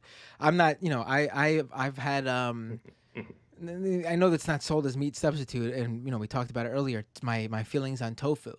I've had tofu products prepared like meat. Like I had a while back ago when do you guys remember Citizen Radio with Jamie Kilstein and Allison Kilkenny? Yeah. And Jamie Kilstein was vegan. I don't know what he's up to now. I do know he unfollowed me on Twitter though a while back. I don't know why he did that. I'm sure, who knows. But he introduced me to vegan buffalo wings. And it was like tofu shaped like buffalo wings, prepared like buffalo wings, with hot sauce like buffalo wings. And I tried it. And you know what? I ate one and I was like, it's pretty good actually. It doesn't taste like buffalo wings, but it tastes like something different that I could like and sometimes substitute. Like the same way I look at like pizzeria pizza and Domino's pizza. I don't think Domino's pizza is pizza. Or even anywhere near pizzeria pizza. Well, you're from New York. You're spoiled with very good pizza. Yes, we got good pizza. But I will say this. There are times when I'm like, I could sure go for Domino's over the local pizza place. Like, it's just it's like a different type of food to me. It's not pizza, but it's something I'm sometimes in the mood for. I think when you said you didn't like tofu, I figured it's because it wasn't seasoned to your taste. No, guys, let me finish here too. So I looked at those buffalo wings like that too. Like I looked at it like, oh, this is like an alternative, something I could sometimes have instead of buffalo wings, but it's not a full-time replacement because it doesn't exactly hit the spot. But after that first time, I went back second time, went back third time, just. I don't know. Maybe they were just good the first time because it was something different, and I didn't like them anymore. In fact, I really didn't like them anymore, and I never had them again. So it's just not for me. It's just not for me. You may be right. You may be right because I think like now that I'm thinking about it, tofu is a easy thing to fuck up. when in preparation, and it does have a weird mouth feel to it. I will also say I know absolutely nothing about food. Nothing. I can't cook. It doesn't interest me to cook. I am just really bad on this in this aspect. It's just something that just does not interest me very much. I see in the chat people having these very interesting back and forth discussions about food and food preparation, and I just don't. It just doesn't. It just goes one ear and right out the other. I can't care about it. I'm sorry. It's really bad. I'm not proud of it, but that's just not everything's for everybody. Not everything's for everybody, and this is something that's just not for me. In that case, yeah. I will say though, and this is funny because there's this episode of King of Queens that always stuck with me because I'm a big fan of King of Queens and it's the sitcom. I know people hate Kevin James, and I think all of his movies are corny, but I like Kevin James. There is a connection with me in the sitcom King of Queens. I think Jerry Stiller is absolutely hilarious in it and steals the show. But there's an episode where Doug really wants to open a sandwich shop because he loves sandwiches. And that's like me. I love sandwiches, and that's probably if I was to open up like a brick and mortar store, it would be probably like a sandwich shop, something that because I love sandwiches. So he finally opens up his sandwich shop. He's sitting there, he's making his sandwich for a customer, and then he just gets so fucking bored, and he's like, this isn't for me. After opening up the sandwich shop, and I'm like watching the episode, and I'm like, you know what? That's totally me here. I have no interest in any foods. I do love sandwiches, though. If I did open up a store, it'd probably be a sandwich shop. But you know what? I don't know if I could keep it going. I don't know if I could. It's not for me. And after a week, I've grown bored of the sandwich game. Yeah. But let me tell you, Jerry Stiller, man, absolutely. I think anyone who's a Jerry Stiller fan has to have seen King of Queens. I mean, I think it was a good show.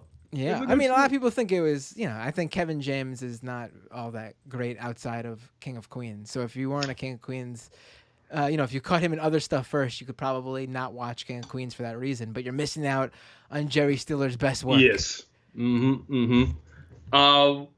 So, all right, I've been going on too long. I know there's a lot of people calling. So I'll finish with this then. So, in summing up, don't fall for the nuclear hype because it can't be done quick, and unless you know all of the science behind it, don't believe anybody making declarations like, oh, we can't transition completely to renewables. Just remember, think of the underlying stuff. Profit motive, and could we do it without a profit motive? Think about those stuff.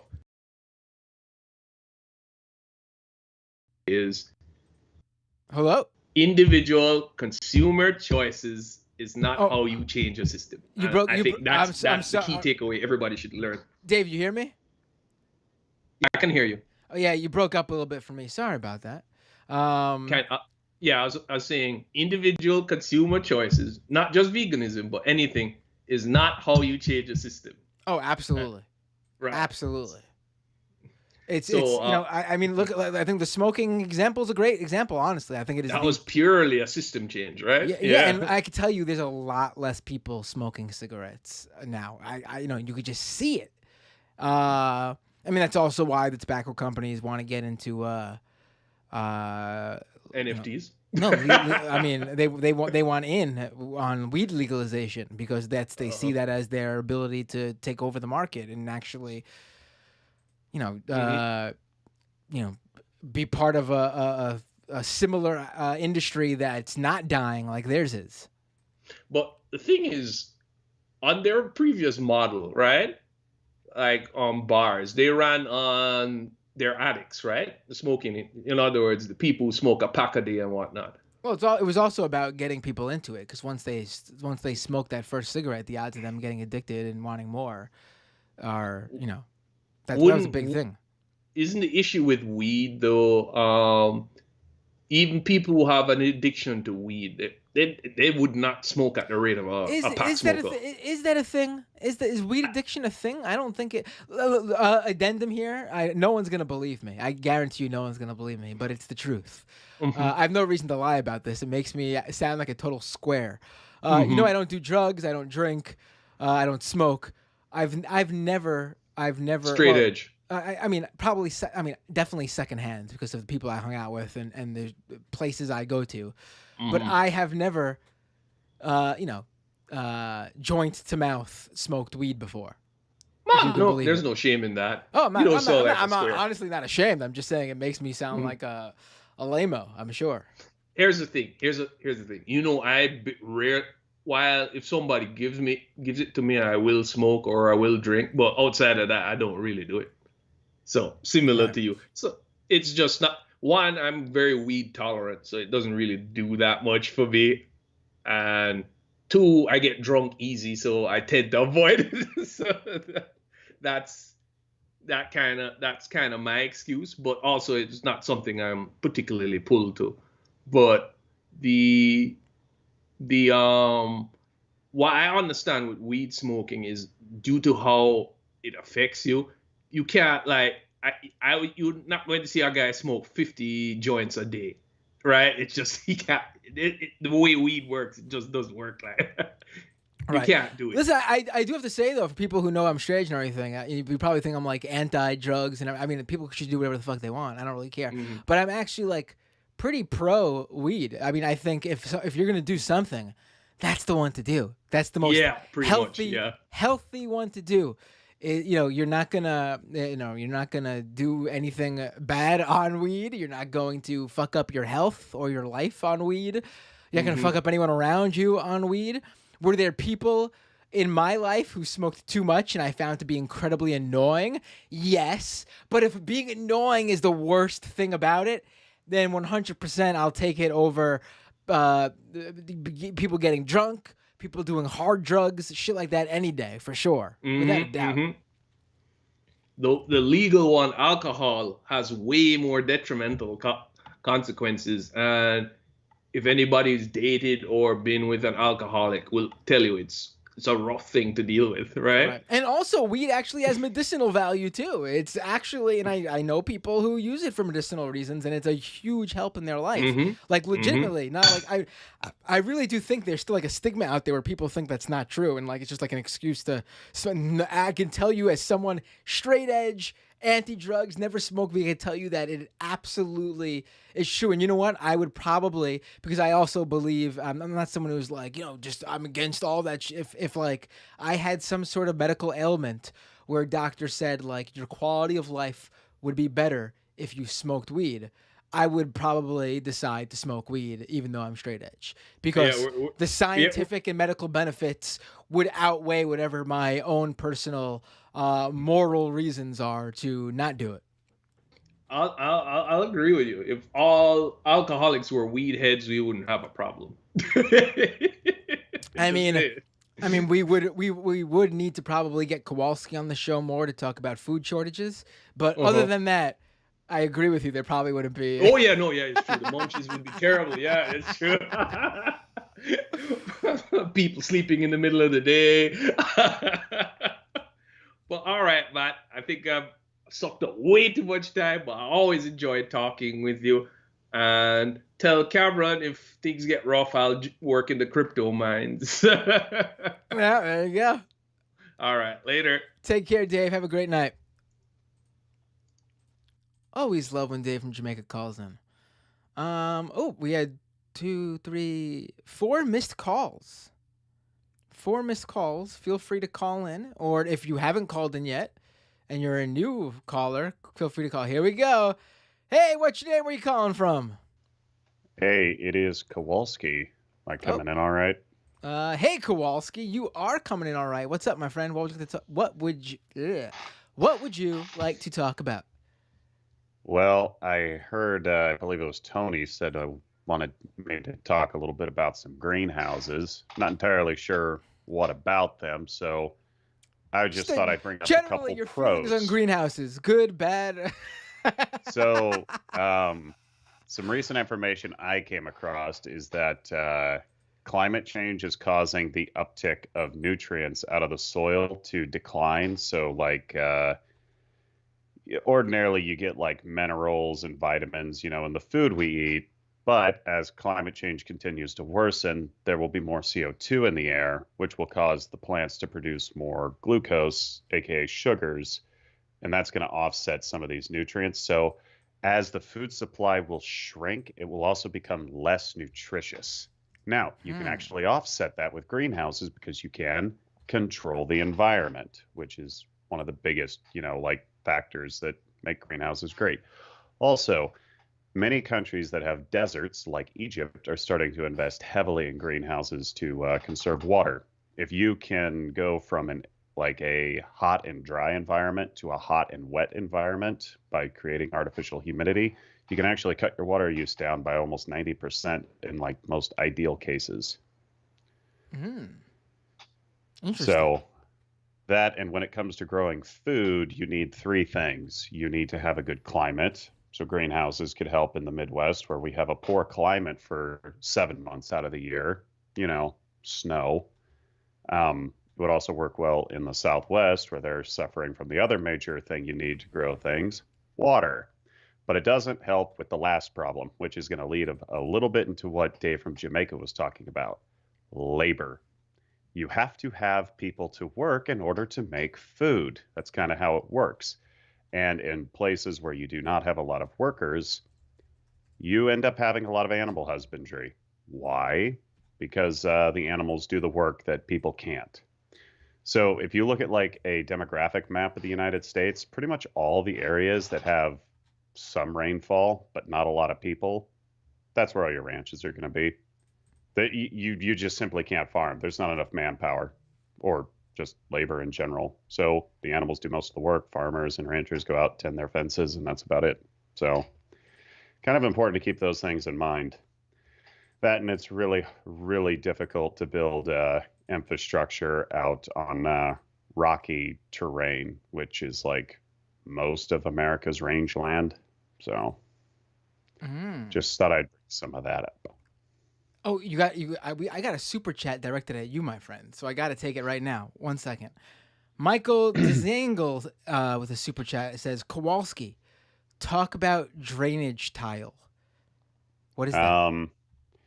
So drainage tile is a perforated pipe that you can bury about 2 to 3 feet below the ground. And what it does is water will drain into it, and then you can pump it out in order to make ground easier to farm because it won't be overly saturated. Oddly enough, one of our neighbors did. We don't where I'm at in Nebraska because our soils are sandy enough that they drain on their own enough. But it's kind of hit and miss. In some areas where you get enough rainfall, like the eastern side of the grain belt in the U.S., it can be pretty beneficial because their soils are more clay, they're more heavy, so the water doesn't move, and that's actually bad for soil health. But where I'm at, where the soil is sandy, you don't want to do that because you want to retain the water, and there's plenty of room for everything to move. So kind of just depends where you're at and your soil types. But overall, yeah, it's been pretty good for them, though I would say it's probably been a benefit for Nebraska that we don't do that more just because it's helped us conserve water. So it's also extraordinarily expensive. Really? Yeah, like $2,000 an acre expensive. So it's a long-term investment. I mean, it'll never go away, but I mean, it's a lot of upfront cost. Sure, but I guess would it save money in the long term, I guess, right? Yeah. Oh, and another thing Dave was talking about. So like I've always been under the impression that we should, as like a country, be investing in greenhouses because greenhouses would really, really make our food situation far more secure. It will also save a lot of water in the Southwest, but they'll probably never be economically viable to do without like all of the canal systems we've built west of the Rockies. None of those canals penciled out for like 50 years. But after that, they finally did. But nobody's going to make a 50-year long investment. At least no private industry would. But if the state were to do it, like a bunch back to the federal government just underwrites, hey, we're going to move to, put X amount of acres into greenhouses, it would save a lot of water. Right. Yeah. And we should do that. Yeah. Right. So I Sorry, honestly, when you call in with your expertise in this area, I mean, I cede the floor to you, my friend, and whatever you say, I'm on board. Yeah. How are we looking, by the way, with our how are we looking with your doomsday scenario now? I ask you every time you call in, but I feel like we're getting closer and closer.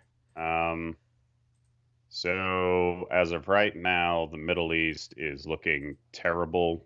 We can't get any good information out of China, so we don't know what their situation is. India had an interesting weather phenomenon, so their production was hurt pretty bad. So I think they're canceling some wheat exports, which is not good. So it's looking tense. The big issue right now is going to be whether or not we run out of fertilizer, which probably won't happen in the U.S., but in Europe, it's more likely because their energy costs are a lot higher. For what it's worth, the United States still has relatively cheap fuel compared to the rest of the world.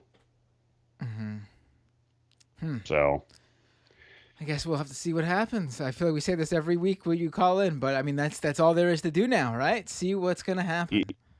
Well, if you follow what the UN's been talking about, I think they've already maxed out their yearly budget for food relief because there's been a drought in Ethiopia. Afghanistan's been taking in a lot of funds as well. But also Ukraine has been needing funds because a lot of their food manufacturing areas, because you have to process a lot of food, they're all down. So these are areas that typically don't get relief often because they usually either feed themselves or they are self-sustaining or feed others. So it's kind of unusual. So basically the U.S. really, really needs to just be writing a lot of checks to people to help keep the price of food down because the Arab Spring, one of its major triggers was the fact that the price of food nearly tripled in the Middle East, and it's probably looking like it's going to octuple this year, which isn't going to be good. The only difference this time is the Egyptians probably won't fall into chaos just because they're ready for it this time, which will help with stability. Be a lot of cracking down. So humanitarian wise, it's not going to be great. So, oh boy. Well, Kowalski, it is a doomsday scenario. Thanks for the big issue is we just don't know what's happening in China, which is another big one. But just the information out of there has been terrible. So, right. But yes, greenhouses good. Everything Meat, else bad. Inevitable for now. And where do you? We didn't get Farmer Kowalski in on this. What's your take on the the vegan and meat conversations we've been having? Vegan ethics are good, though you're not going to be saving any animals.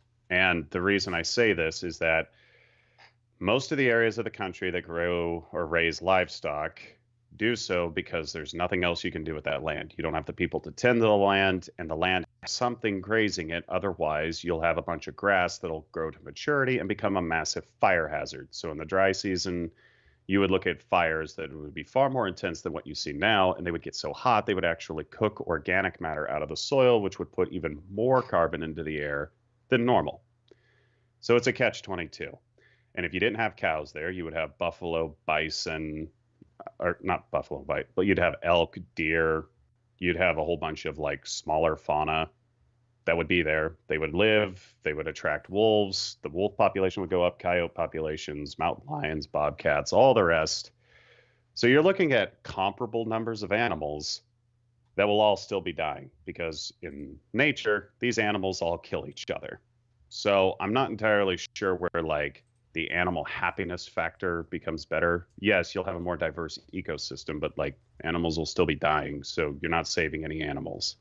Or at least that's how I look at it, because the animals were there before us. They'll be there after us unless we nuke the planet, which, let's hope that doesn't happen. Let's hope that doesn't happen. That's Let's. I would say that's maybe something a little bit more than just your old fashioned knock on wood, but we'll take it for now. That's the knock on. Yeah, but like, just try to cut the amount of meat in your diet down is always good. Moderation. I would say never try to go cold turkey on that because your body just gets used to a lot of things. And I mean, like, to be fair, a lot of the foods we eat are also like locally sourced. Like the Midwest eats more beef than the people on the coast. Why? The beef is here. People on the coast eat more seafood. Why? It's closer to you. It cuts down on transportation costs. Like some of that stuff is just cooked into it. So, ooh, Rocky Mountain oysters. What is your hot take on them? Is that something you would try if you ever found yourself out here? For people who didn't watch the Majority Report this earlier today when I was on, you really got Emma there. Really good. Yeah, that was funny. Yeah, Emma was like, "Oh, unlike the rest of the people, I love oysters." And they had to tell her that. I honestly didn't know what Rocky Mountain oysters meant, but I had a feeling there was something there because the term Rocky Mountain oysters didn't pass my my radar. I was able. It's the most common way to say it. But you could also have prairie oysters, Montana tenderloins, cowboy caviar, whatever you want. All places where if you would use any of those terms, I think my brain would have also said, oysters aren't found there. Yeah. So, and I'm 50% of all cows born are boys, folks, and you only need about 3% to keep the population going. So, yeah. There you go. So, I had a feeling that you were talking about something different, and then for people who don't know, why don't you tell people who don't know what is a Rocky Mountain oyster? I mean, you hinted at it very heavily right there, but just let's be straight up with people. So, male bovine, which is what everyone would call cattle, you castrate them, which means you basically remove their testicles, and people fry them and eat them because it's flesh just like anything else. Are they good? It depends if you prepare them right. So I would 100% try it without a doubt. I mean, I've tried a lot of things. I've had llama before. I've had cuy in Peru, but both of those I had in Peru. That is guinea pig. I've tried a bunch of things. I like bison, elk, things like that. So yeah, bison's good. I had like a burger or something like that. That was bison. Honestly, I can't recall if if I even was able to taste the difference. I think I did, but it was a while ago. I like duck a lot, actually. I think duck is really good. I live in Queens. A lot of great Chinese restaurants, and I've tried snails. I can't remember. I think I've tried turtle. I have not done frog yet. We got frogs here that restaurants here prepare.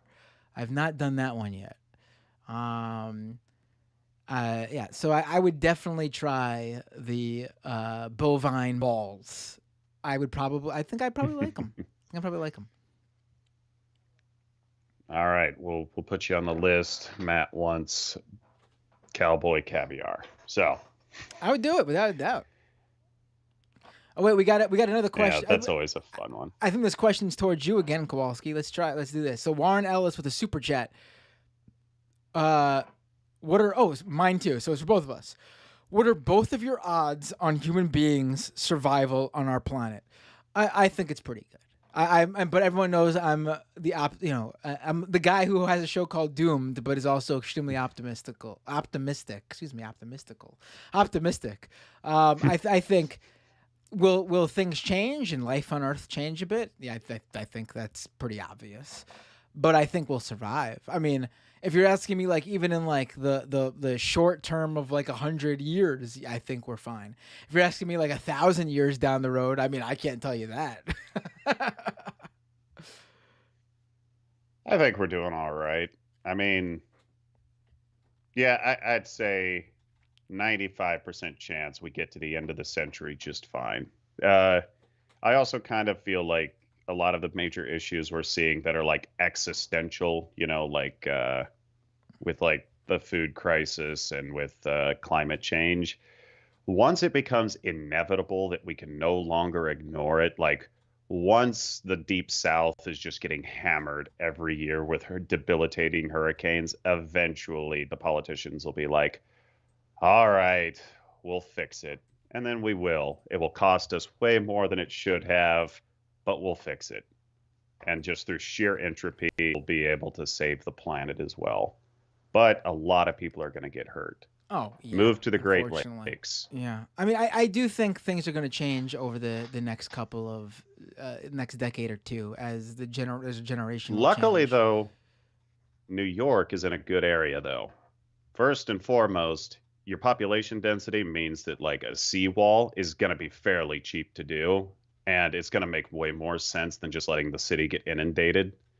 That and the area stretching from New York and Pennsylvania straight west across the country to Denver is like the ideal place to live in North America.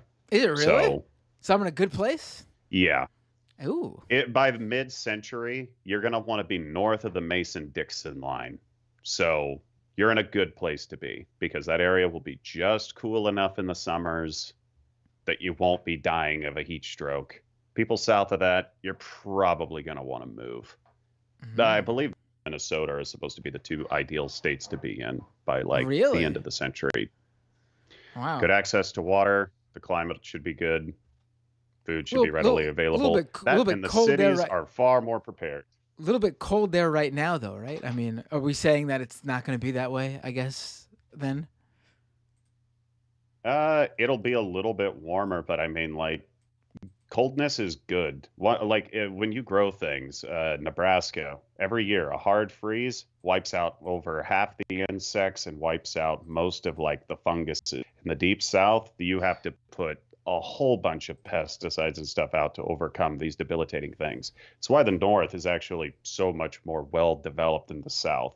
I actually view the South as an anomaly that is only being propped up by the military-industrial complex, and once it's too hammered by hurricanes, we're going to head back north of the Mason-Dixon, and that's where the core of the country remain. Texas is a fluke for now, and so is Florida. Florida shouldn't exist. It's a bog. Yeah. And the Gulf is coming for it. You heard it from Kowalski. Florida shouldn't exist. He is the gif of Bugs Bunny sawing off Florida.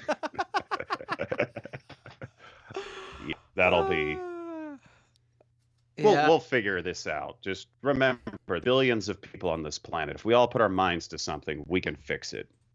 We can literally move mountains. Isn't it interesting about all these people moving down to Florida right now too? It's like they're moving down to their own doomsday scenario, right? Is that what we're saying here? Yeah, Florida is the manifestation of man's hubris, just like Las Vegas. These places shouldn't hold people. They weren't meant to be habitated by organized human civilization.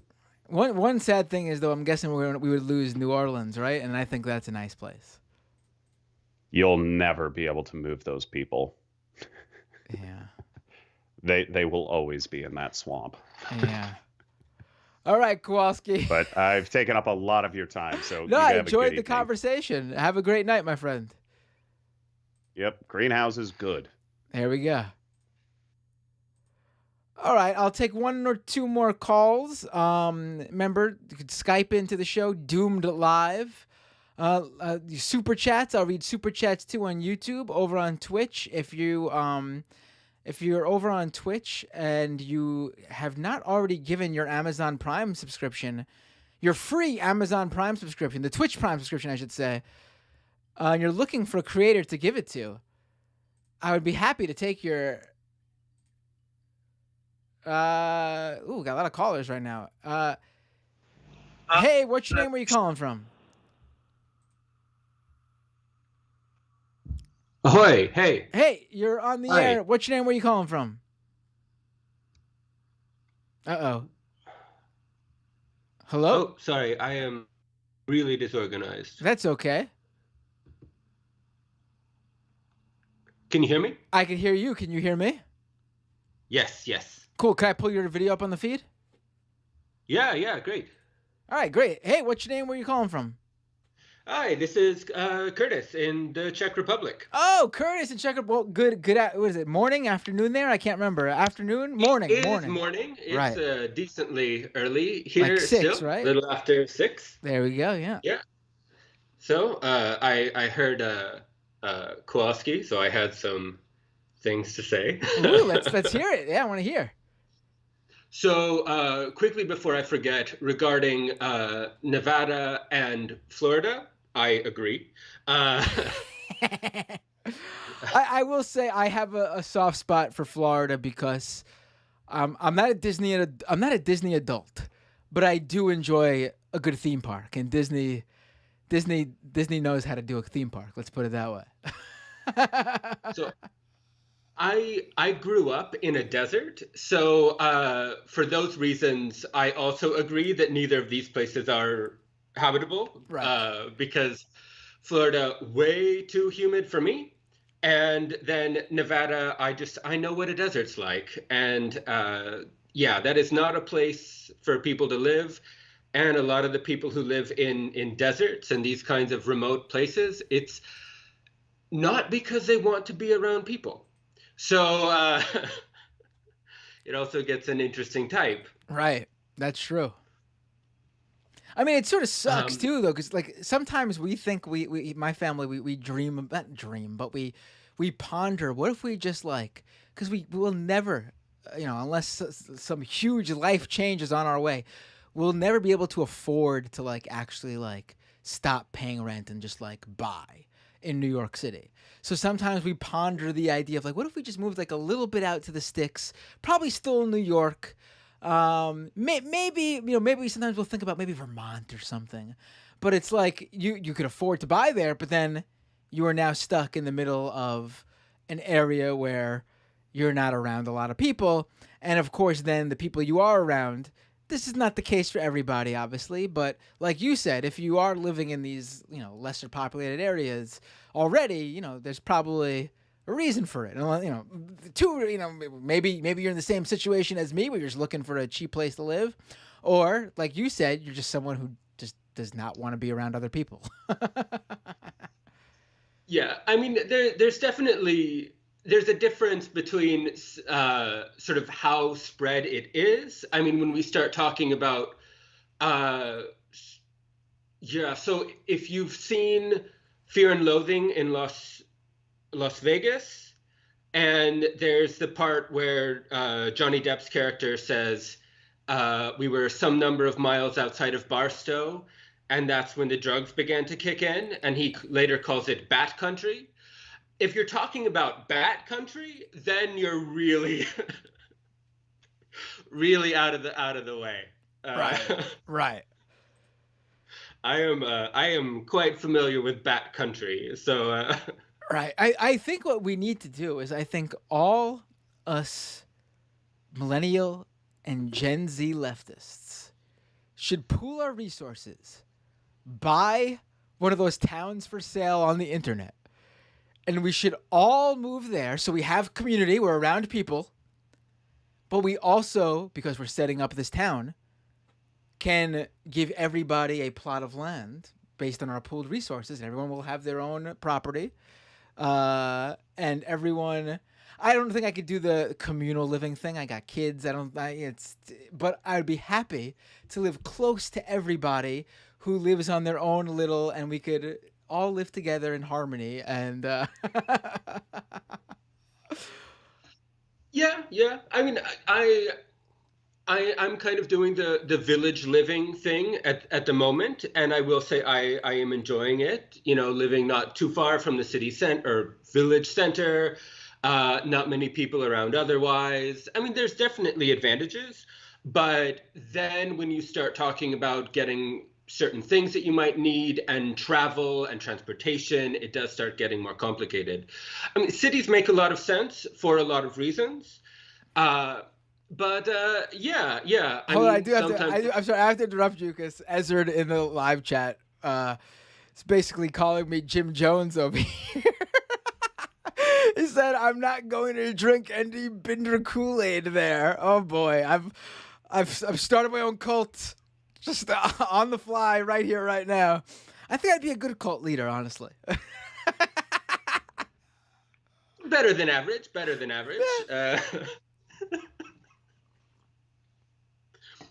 But yes, yeah.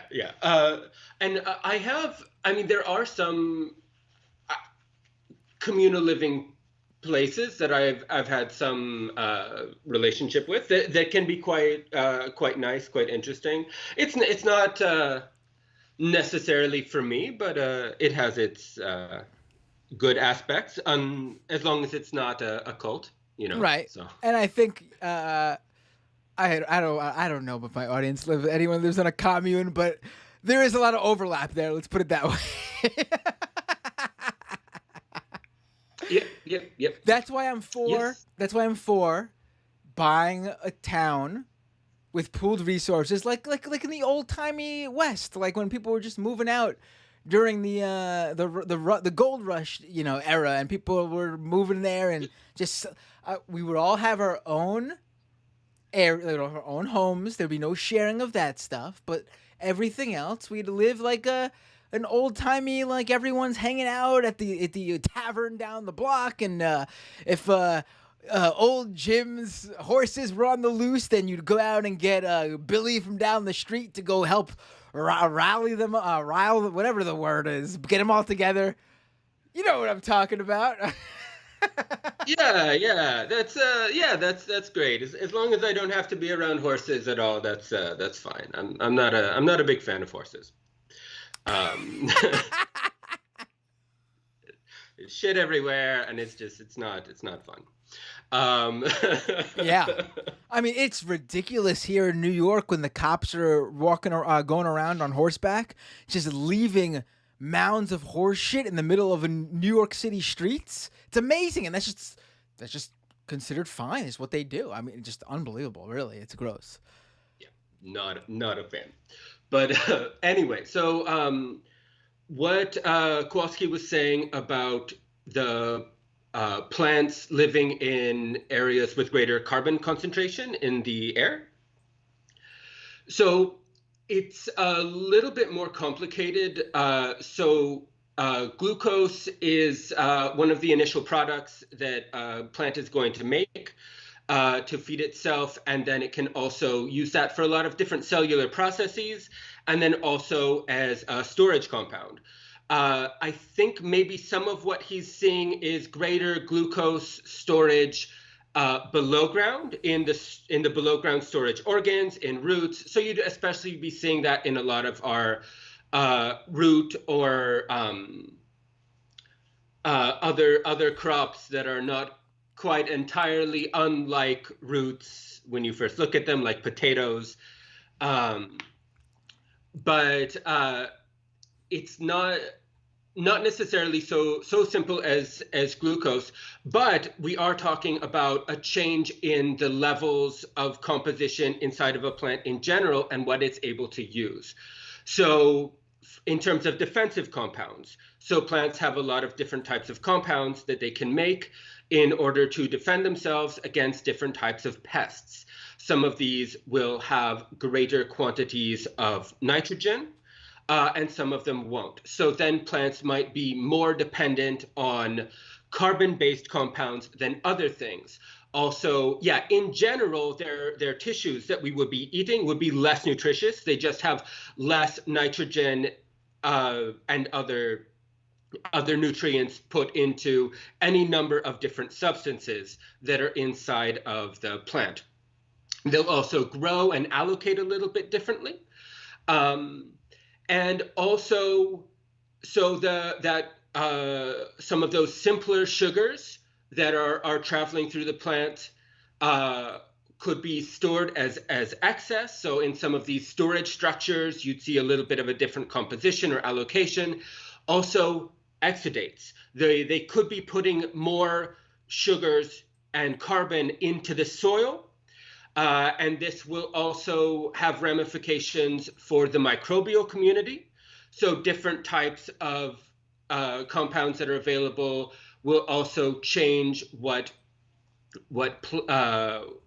kind of microbes are growing. So if you have more of these simple sugars, you could have kind of faster growing plants. If the sugars are going directly into the soil, these sugars really help bacterial growth, and then just greater quantity of plant material, especially degrading plant material. If we have plants that have an excess of carbon, so they say, oh, I don't need this root or whatever so much, and they start losing more of this material, this increases the fungi. And then, so yeah, the changes in what nutrients are being locked up by maybe increased microbial growth, what is being released into the atmosphere. You have these changes in how nutrients are being used and leaving the system, especially seasonally. So you can have really big winter losses and release of nitrogen. So yeah, there's really, a lot's going on. But yeah. Wow. Well, in short, though, yes. I was gonna say, counterpoint to what you said. I just want to. No, I'm just joking. I don't have any counterpoint to what you just said. I don't. Sorry. I always tell myself, don't go into detailed obscurity, and then No, I thought it was no. I mean, listen. I'm finding on these most recent live stream episodes that new people are discovering the show. I know you called in already, but on other recent, last episode and this episode, I think there was a new person or two are calling in with different areas of expertise, and they're sharing it, and I love it. I'm learning a little bit. I'm finding out more stuff that I have known nothing about and have no. But the one negative part about that is, I sit here, I listen, and then you finish, and I go, "Wow." that's my contribution. I mean, yeah, but that's really interesting. Yeah. What were you gonna say? I don't want to cut you off. You were gonna add something else there. Yeah. Well, so I mean, so yes, the nutritiousness of our food will decrease, and then also this increases these complicated relationships with the land, changes in land use, nutrient flow. Yeah, there's a lot of different ramifications that are also coming from this. But so I'm a bit intrigued by Kowalski's favor for greenhouses.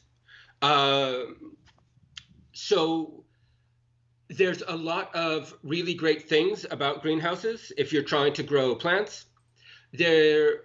Greenhouses also take quite a bit of upkeep, and there's some weird factors, quite frustrating that you can't just let rain come down and water your plants. I've certainly been watering my plants on a rainy day and very annoyed that I had to come out in the rain and deal with the plants. So in terms of inconvenience, that is there.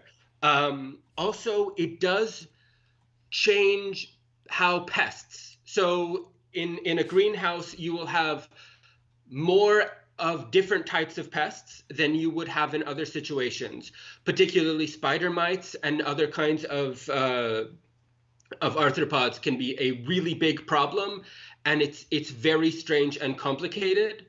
And particularly spider mites adapt very, very quickly to many different types of plants. So there's a lot of these factors would also have to be concerned. You're not necessarily going to have less pesticides or things like that when you start using greenhouses. Interesting. That no, I mean, yeah, that's interesting. So what would you do about that?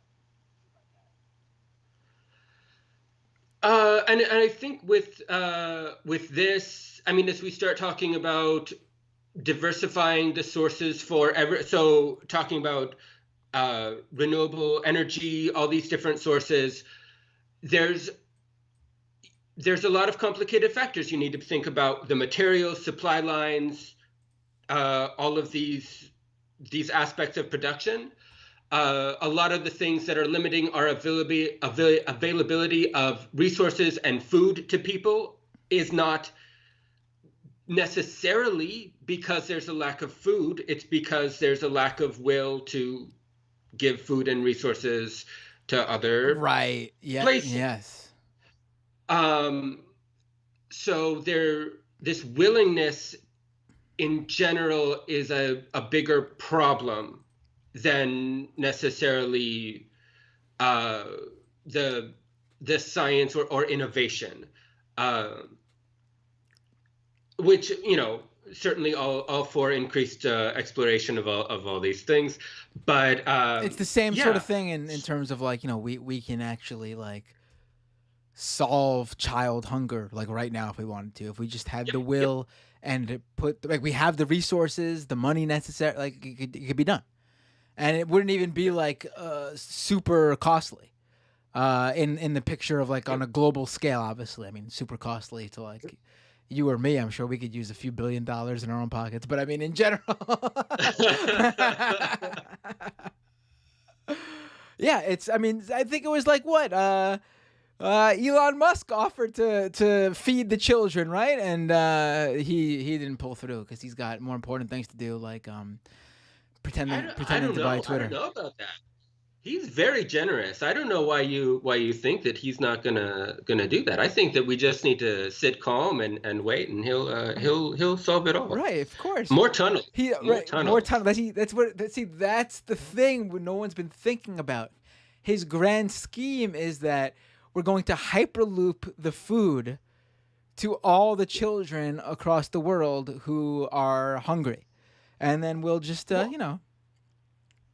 No, I mean, it's not about moving the food to the children. It's moving the children underground. So it's the solution is actually mole children. I think that's really the big brain part of things. Right. Right. Well, my friend, thank you for calling in. So I just go ahead. Wanted to end quickly with that. So all these problems that we're talking about, especially when there's this also relationship with climate, environment, everything. It's solutions for at local levels, using the resources, using everything appropriately, and then coordination with these other places.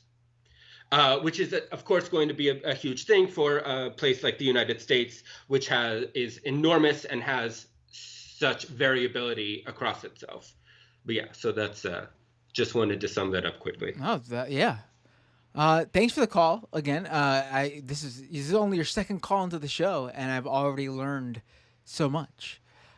So feel free to call in again anytime, and have a great morning. Did you have breakfast yet? No. Well, no. I'm gonna pretend to be on you for that, but I gotta tell you, I'm not a breakfast guy. I don't do breakfast. I'm not a big fan of breakfast food. I don't do it either. Yeah, breakfast food ain't that good. I wish, lunch got the sandwiches that are my thing. So I love, and you don't do sandwich. I mean, I guess every now and then I'll treat myself to ham, egg, and cheese on an English muffin. That's good, but you can't do that all the time. So not much variety when it comes to breakfast foods. The biscuits. That's for you. All right. Biscuits and biscuit is superior to English muffin. Right. Bagels too, but I'm in New York. I don't know how bagels are anywhere else, but when it comes to bagels, New York's got the good ones. So have a great morning, my friend. Take care. Have a good night. I will. I'm gonna go to sleep soon. Yeah. Peace. Ciao. All right, we'll do one. Let's see how I feel. I'm I think you guys can tell when it gets to that part of the night for me, because I start to feel it, and even the sodas aren't bringing me back. But I will do one or two more calls.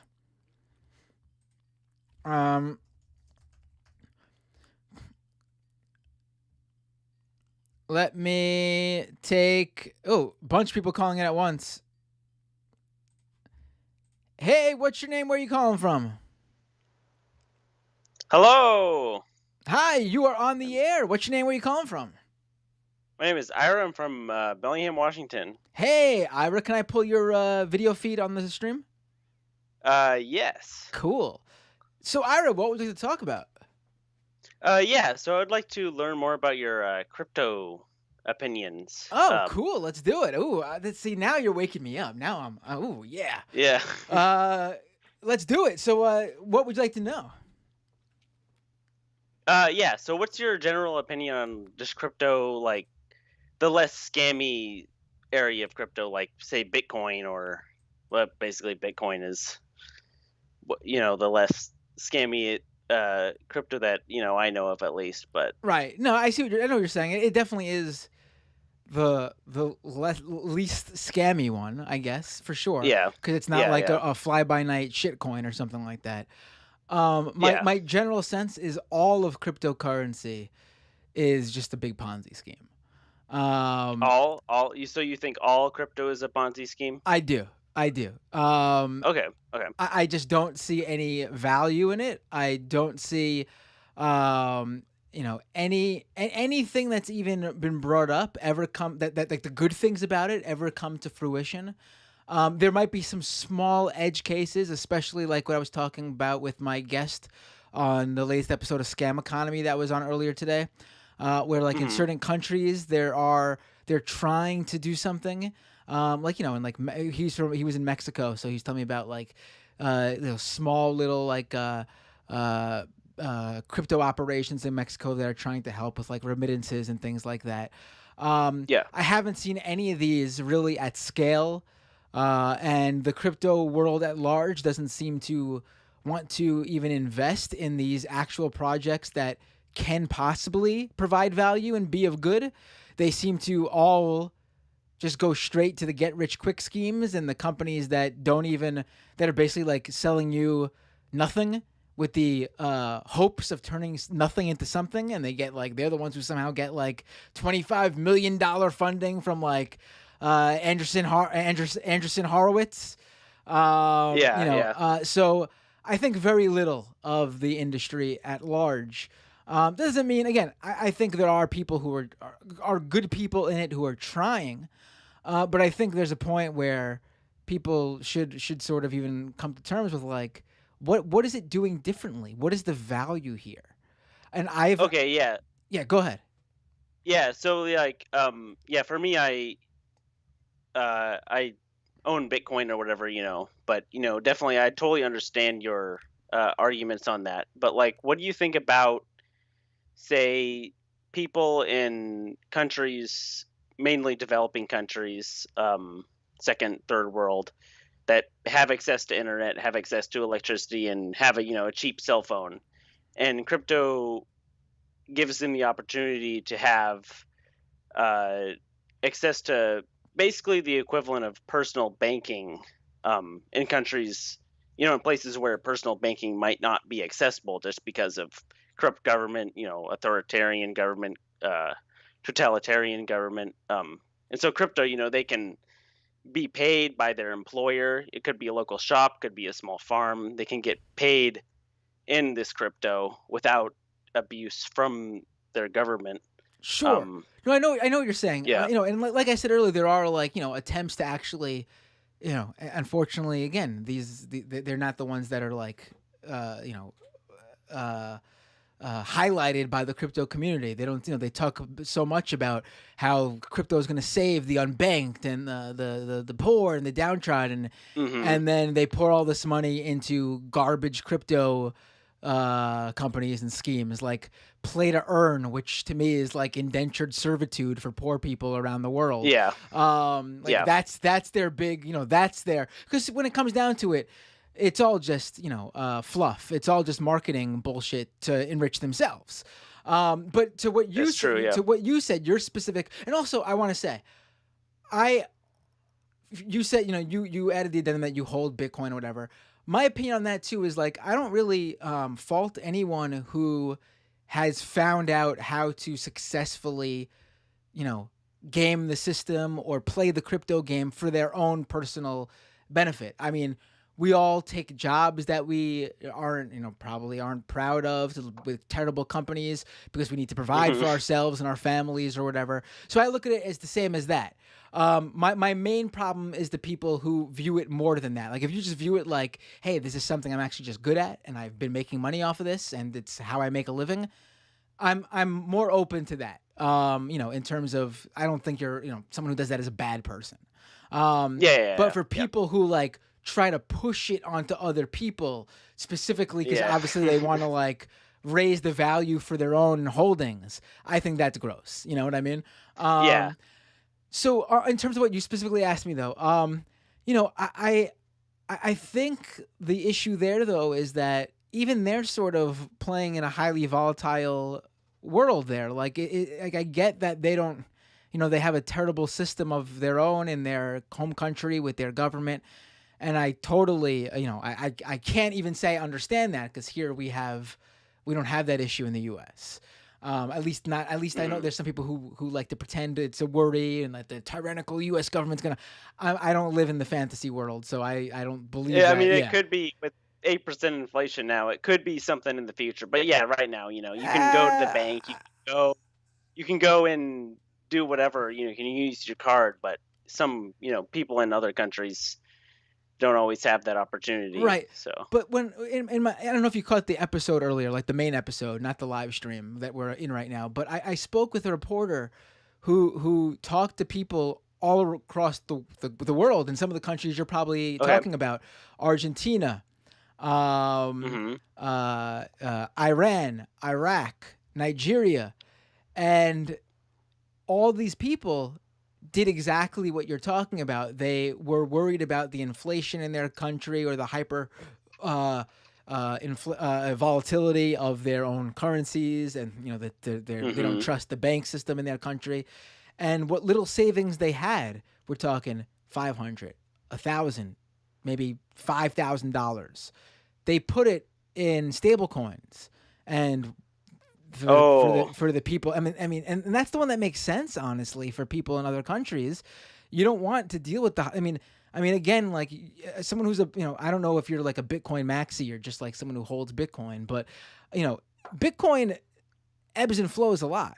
And like, I know maybe like for some like big time Bitcoin holder in the US, going from 29,000 to 31,000 to 28,000 to 30,000, multiple times every day may not be a big deal to you. But for someone who put $500 in and that's like their daily, like their monthly income that they're hoping to pull out, and even losing a little bit of that means, not eating for a couple of days or something like that. It's a big deal. So they go to a stable coin. And, the people, I mean, I think you know where I'm going with this. The people he specifically spoke with, Terra, put their money in Terra. And now they got nothing. Yeah. They got nothing. And, my thing is, and people always think like, oh, you're a crypto critic because you must love the big banks or something. Listen, I can guarantee you that the people who actually, who those crypto like advocates like that, easily have more money than me. I mean, I live paycheck to paycheck. I got the breadwinner for a family of 4. I got 2 kids. I live in New York City, so expensive, everything's expensive. The system sucks, without a doubt. Yeah. The big banks suck. The financial system sucks. Everything is against us, without a doubt. No question about it. But my thing is, like, we want to make things better, right? Not just go to an alternative that sucks just as much, and in some cases may even be worse because of the lack of regulations and stuff like that. Like, I don't think we've found the replacement. That's what I'm saying. Like, I'm not saying the old system's good. I think the old system sucks. I'm also saying crypto sucks. We just have not yet discovered that alternative. And I know that doesn't, like, I know that's not a good sell for people. Like, that's what's the sell for crypto, right? It is the alternative. That's why people flock to it. People want that instant gratification, that solution, that idea in their head that this is going to be the thing that betters my life. That's what a lot of Ponzi schemes and multi-level marketing. I mean, that's the thing. Have your own business. Make $5,000 a month in your pajamas from the safety of the comfortable from your own bed. You don't have to get out of bed in the morning. Yeah. I mean, I'm being truthful to people. I don't have an easy solution. I don't have a solution at all. I'm not the expert in what that alternative, financial system, that alternative economy could be. I'm just telling you, both systems suck, and to beware, and don't just be careful. You know what I mean? I don't think we have the alternative. So what do you think about like gold and silver? I mean, which are somewhat similar to Bitcoin, but Bitcoin definitely. I understand your arguments to get against Bitcoin because it doesn't actually have any fungible value other than the cost to process transactions through with electricity, which is tied to the real economy. But yeah, gold and silver, they're both, the government can't trace it, much less transferable compared to Bitcoin, but definitely much more backable than Bitcoin. Sure. I mean, to me, it's worth something because people. I mean, all this is worth something because people have, deemed that it's worth something. But the difference always comes down to, what can you buy stuff with, and can you pay your taxes with it? If it's backed by the government, then, and the U.S. government, and the U.S. dollar is the global, the global currency. I mean, that's what makes it worth something. And we could talk about how that's the system sucks and everything, but it's in my opinion much. I mean, I don't even think it's a question. More stable than crypto. When it comes to gold and silver, I mean, I'm not a gold bug or anything, but we wear gold and silver. We've deemed that it has some value physically outside of. Do I think we should use it as our currency? We should be going up to stores and trading gold, and I don't think that's I don't think that's the case. Do I think the U.S. dollar needs to be completely backed by gold or silver? No, I don't think that's the case either, because the U.S. dollar is worth something because the entire global community has decided the U.S. dollar is worth something, and again, it's backed by debt. Yes, and honestly, just trust. I mean, trust and debt. Yeah. I mean, if the U.S. dollar fails, then I think we got bigger problems than the U.S. dollar failing. That means the United States is falling, and then the whole globe is going to be in a, So I mean, I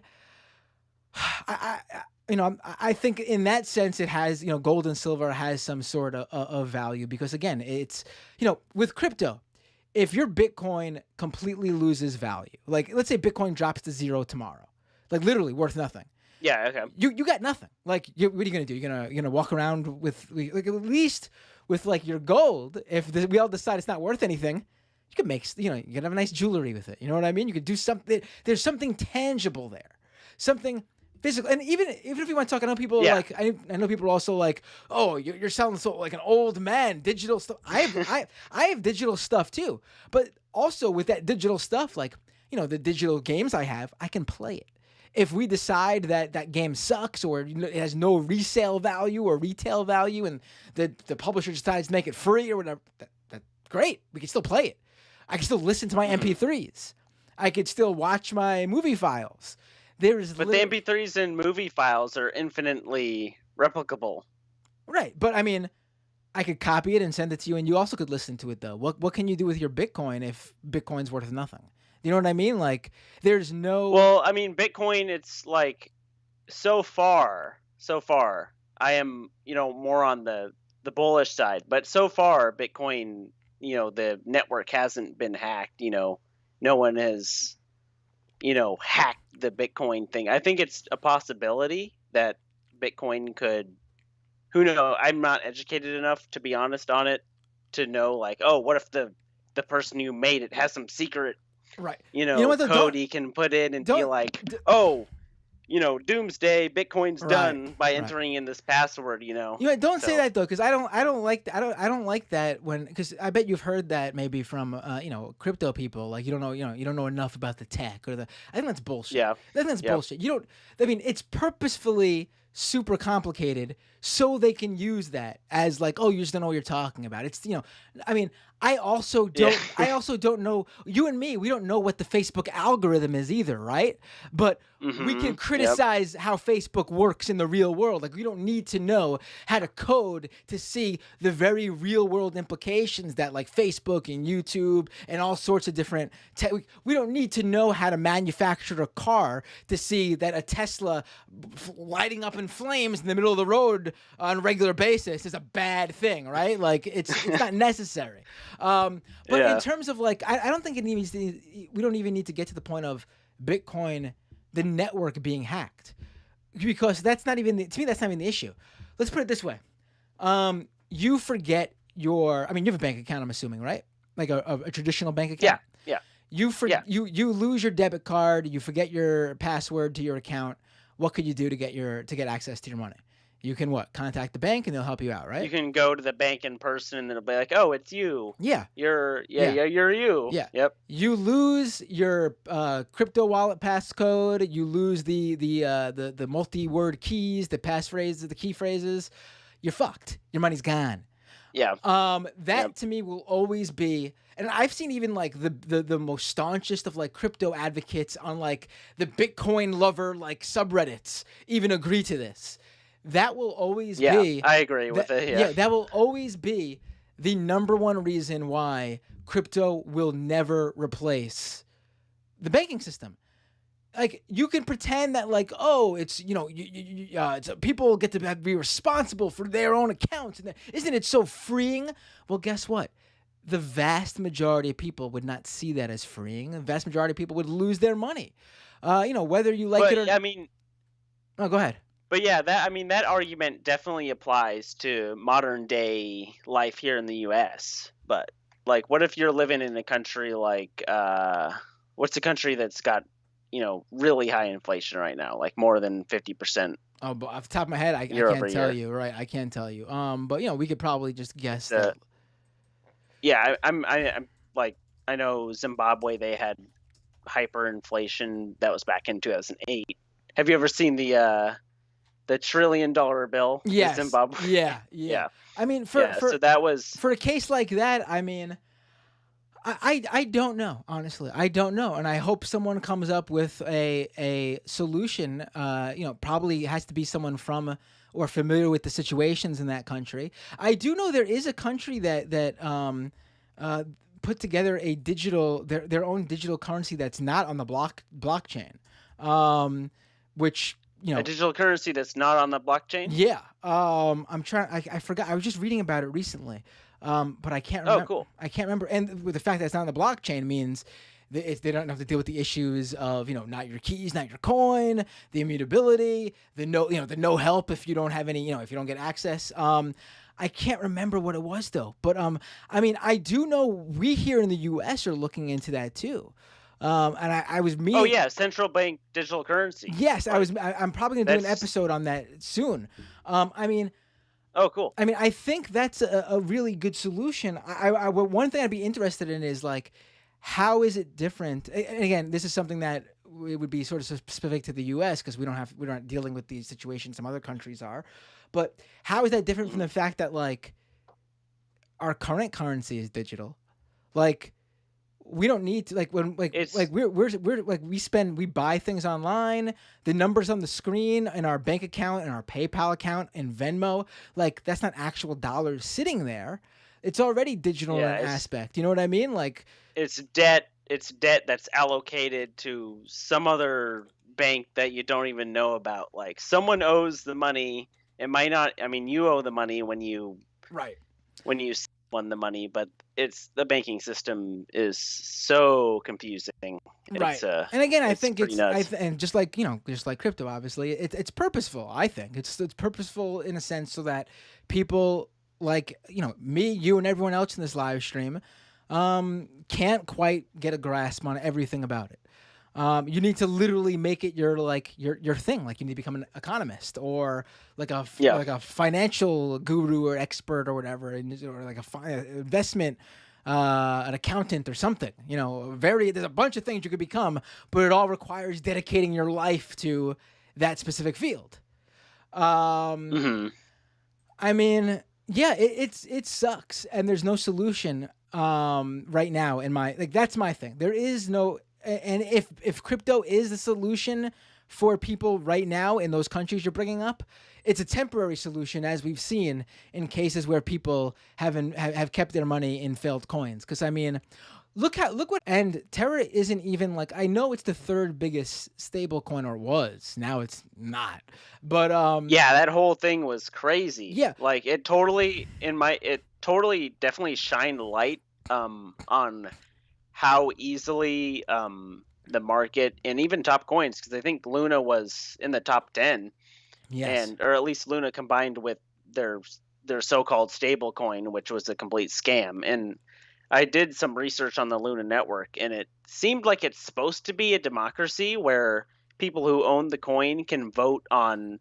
They stake their coins on, I think it's validators who vote and kind of work together on what happens next on the blockchain. So something sketchy happened with that. And so in my opinion, that the Luna collapse was definitely a big educational moment for people to be knowledgeable of, like, oh, like a lot of these coins are straight up scams. Right. They're authoritarian. Like, here's the thing too. Are you familiar with Tether? Huh? You're familiar with Tether, right? Oh yeah, Tether. Yeah, I'm totally skeptical of Tether. Right. I mean, and here's the thing. Tether sort of props up all of it. Like every time there's a Twitter bot that basically tracks whenever Tether prints up more tethers. And you could literally see Bitcoin on a decline, number go down, like Bitcoin dropping. And if it's significant enough, all of a sudden 900 million tethers printed up. And all of a sudden Bitcoin rises again. There is, and of course, Tether claims that they used to claim they were backed 1-for-1. That's what made their coin so stable. And then they had to pay a giant fee to the U.S. because it turns out they were not backed 1-to-1. In fact, they are backed by debt. Of course. Yeah, and other random cryptos like Bitcoin. Right. And one thing I really love about Tether, too, is that, like, crypto, like, I don't know what your politics are, but, libertarians love crypto because what do they say? It's, protected from inflation, like the U.S. dollar, where, like, the Fed can just print up money, right? And it, Tether just does the same thing and props up the whole Twitter market. The whole Bitcoin market. Like, here's the thing. If everyone decided tomorrow they wanted to cash out their Bitcoin, the liquidity is not there because so much of it is propped up by Tether. So the question for me is, what is Bitcoin really worth? If you remove all the tethers and all the other bullshit, how much how much actual currency that people can actually, because when we come down to it, like, think about it, like, they can say it's an alternative currency all they want, but what is everyone looking to do? Trade in for U.S. dollars, because that's what actually means something, right? I mean, that's literally. Well, that's what's. U.S. dollars is just what people are able to spend on goods and services here in the U.S. and maybe other Western countries. Right. So they're gonna have to. At least people in the West, or people who are wanting to invest in Western assets, such as people in China, that we buy all this stuff from China that China makes, and then they have these U.S. dollars, and they gotta buy something with those dollars. Do you ever wonder about that? But yeah, with Bitcoin, it's Tether is. It kind of feels like they just kind of buy random assets with money they receive through their Tether sales, and it's definitely sketchy in my opinion. Hopefully they're good actors, but I think CoffeeZilla I think did a thing on Tether, and one of the founders was behind some sketchy thing, and yeah, I'll never be invested in Tether just because it's like, why not just have the US, exactly like what you said, why not have the US dollar and compared to Tether. Right. I mean, Tether is, again, at least if at least when the when like the U.S. prints up the dollars, and we know, I mean, I know the people who say it causes inflation, but it's actually not. Sometimes you actually have to print up the money, but it's loaned into existence is what I've heard, which is Well, I crazy. mean, It's not actually printing, but loaned into yeah, existence. but I mean, the U.S. can basically, I mean, especially when it comes to debts to itself. I mean, it could just write it, like say, okay, that's the thing with, like, for example, like student loan debt. Like, people keep talking about, like, oh, student loan debt. If we forgive it, then the taxpayers are on the line. On the line for what? We don't got to pay that money. The money's already been spent. The colleges and universities were already paid. That student loan debt is debt to the U.S. government. The U.S. government can just say, okay, we're not going to collect. Like debt collectors literally do all the time when they decide that certain debts aren't worth their time to go after. Now, when it comes to crypto, I think, you mentioned like not investing in Tether, but the thing is, like, Tether, you're sort of invested in it whether you know it or not, just because, like, again, it's propping up that Bitcoin price. And that sort of, again, take the tethers out of the system, what's Bitcoin worth? Because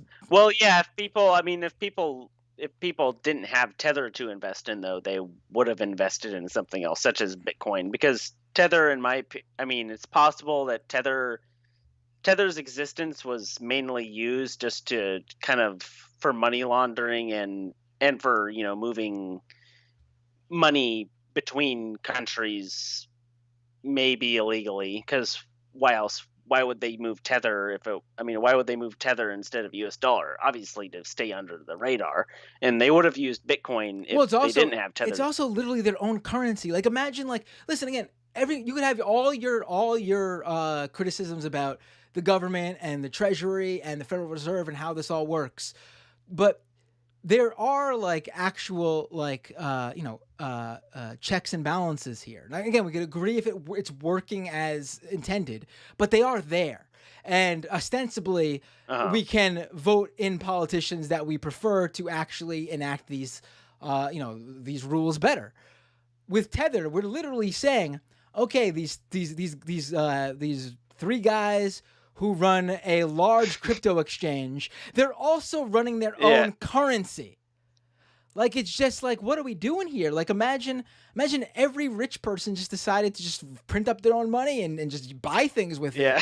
It's like, it's just ridiculous. It's like, it's just, there's no checks and balances. There's no, like, voting anybody out and, like, hoping that, like, the next administration or the next people in power do something better. There's no accountability at all, other than the slaps on the wrist that, like, I think, like, the New York Attorney General was able to give them. Again, like, we're talking about a company that's paying tens of millions of dollars in fees, but then they could go ahead and literally print up $900 million of their own currency. I mean, it just doesn't like, what do we do here? What are we doing here?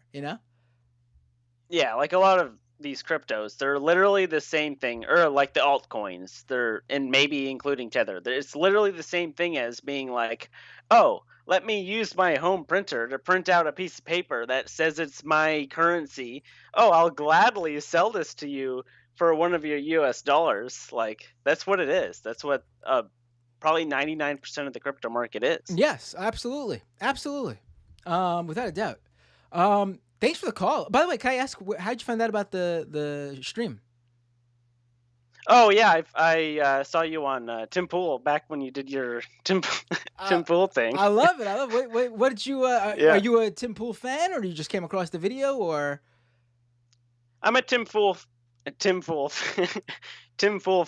Right. Yeah. Yeah.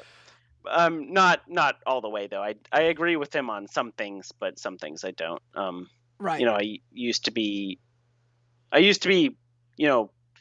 pretty far left, but then things have gotten crazy in the past, 3 years with COVID especially, and so I started, or maybe the YouTube algorithm was like, "Hey, watch this stuff," Right. you know. Okay, And so I agree with Tim on a lot of things, do but you mind if I not do you mind not if a lot I of things. do you mind if I ask you about some of those things? And I'm not gonna, this is just a friendly conversation. I'm just interested because you said you Oh were. yeah, sure. Yeah. Yeah. So give me an example of one thing that, like, you said you were on the left, further on the left, and then, like, over the past 3 years you sort of moved a little bit towards, the right, due to, you said COVID. Well, give me an example of something specific though, that, like, sort of you didn't like and sort of moved your politics further to the right. So remember back in 2019 with all the vaping news? Right. Like, so basically you had a lot of the mainstream media, they were basically projecting these incidences of vaping sickness as if all vaping was like gonna kill you or something, or that's just, I mean, it's not, that obviously wasn't the case, but that's how they were projecting it, and it ended up just being, cannabis cartridges from black market sources that were using vitamin E oil that was causing the sickness. But the mainstream media, they were like, "Oh my gosh, vaping is so bad." Right. And so But you that don't was my have to first wake up call. But you don't have to. Let's stick with that one for a second, and then, like, but you don't have to, like, move further to the right to disagree with that. Like, the left hates the mainstream media too when they, I mean, I look at it this way: like, they're great reporters at mainstream media organizations, but the organizations themselves are obviously they're corporations, and they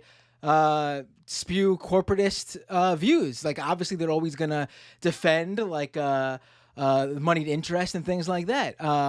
So, but that's also something you can think while being on the left too. Like, you don't need to move to the right for that. So what? Oh yeah. So there was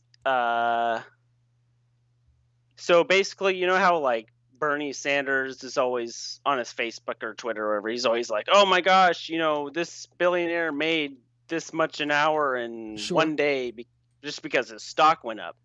But it turns out, that I learned that it's like, oh, that's actually somewhat of a lie. Like, the stock price, just because the stock that he owns is technically valued more based on what the current retail trading price is, doesn't actually mean he made that money. Well, and so this is what they do though. Rich people like that, like Elon Musk, for example, they never sell the stocks. What they do is they borrow money based on the value of the stock. I mean, it's a loophole. I mean, they are making that money. They're just not selling the stock. And I mean, I understand that there is a difference, but I mean, I also think that Bernie is right in that aspect. I mean, I know people are bothered by, like, how can you tax them on their like the non the gains that they have yet to actually sell off and have. But I mean, if they're borrowing money based on those gains that, again, have yet to be realized, why shouldn't we also tax them on those gains, or at least tax them on the money they're borrowing? Yeah, well, I mean, it all goes down to what the interest rates that the Federal Reserve is setting, that these, wealthy people can borrow at. If interest rates were set by the free market, for example, they'd be a lot higher than they are now, because, who wants to loan money at a rate that's lower than the rate of inflation? Like, nobody. So, I mean, it still happens, but, well, they're probably, like, I mean, these billion, what we were talking about, like the rich people, Bernie said, they're probably not really worried about the interest rates, nor are they getting a high interest rate based on, what are you going to tell Elon Musk with his billions of dollars in assets that, like, we're not sure you're going to be able to deliver, you know what I mean? Like, that's really something that like would push you away from the left, like the idea that billionaires, even paper billionaires who are living in multiple homes with mansions and all the all the resources in the world, like that's something that would push you away from, like, that would push you further to the right. Well, it's I mean, I do believe that, rich people have the right, we should have the right to, compete and basically work to get something done. And if the goods and produces that, even if we're super rich, if we're producing them and there's demand for them. Basically, every time, even if it's a billionaire, sells a good or service to their customer, it's a fair exchange. So, I mean, I do believe that wealthy people should be taxed more. That's one of the. I am more on the left on that topic because they take advantage of the shared public resources more than like you and me. Like we use a road to get to and from work, to go, do what we have to do. They use the roads to, for example, deliver massive amounts of their goods via they use it a lot more. That's one example.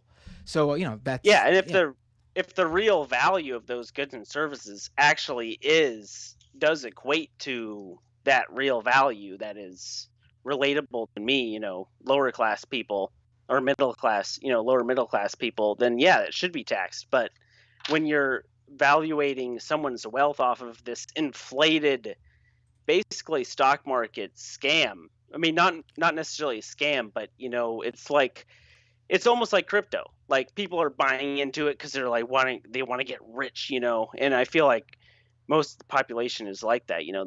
The stock market, it like you take Amazon, for example, the amount of actual assets that Amazon owns that have real value, so land, inventory, whatever you can think of that a business has, it's like 10-15% of what the actual stock price is. So it's just this fake value, and people are using this fake value to make it look like billionaires are.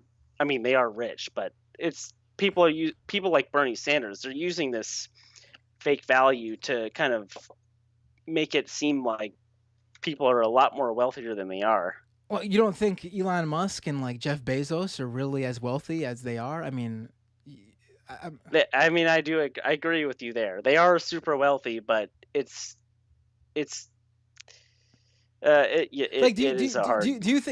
you think people like Elon Musk and Jeff Bezos, do you think like they actually earned the billions of dollars? Like you, I don't know what you do for a living, but you go to work or you work from home or whatever you do your job. Yeah. You get paid a salary, and you provide value. Like your work judges you on your productivity or what you produce. What they get out of you to determine your salary, right? So let's say, again, I don't know how much you make. You could be making a ton of money. You could be making nothing. But let's just say, I think the median income in this country is like $55,000, I think, which is not a lot. It's not a lot. So let's say you make $55,000.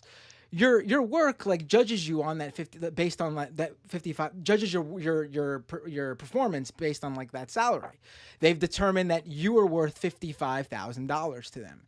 Do you think Elon Musk and Jeff Bezos are doing $1 billion or $10 billion worth of work? Like, do you see what I'm saying? Like, at some point, the amount of money the bosses and the CEOs and the executives started to make was no longer in line with what the workers made. Like we could go back to like the 50s and 60s or whatever time period, and it's like, okay, let's say worker makes $50K, boss makes, I don't know, $250K. Boss has more responsibilities. He makes 5 times the amount because he does 5 times the work. I don't even really tend to completely agree with that, but I think that's a more fair sort of thing. We somehow got so out of whack where we're saying that like the guys producing in the factory are somehow the bosses and CEOs are somehow doing like 1,000 or 10,000 times the work of the guys in the factory.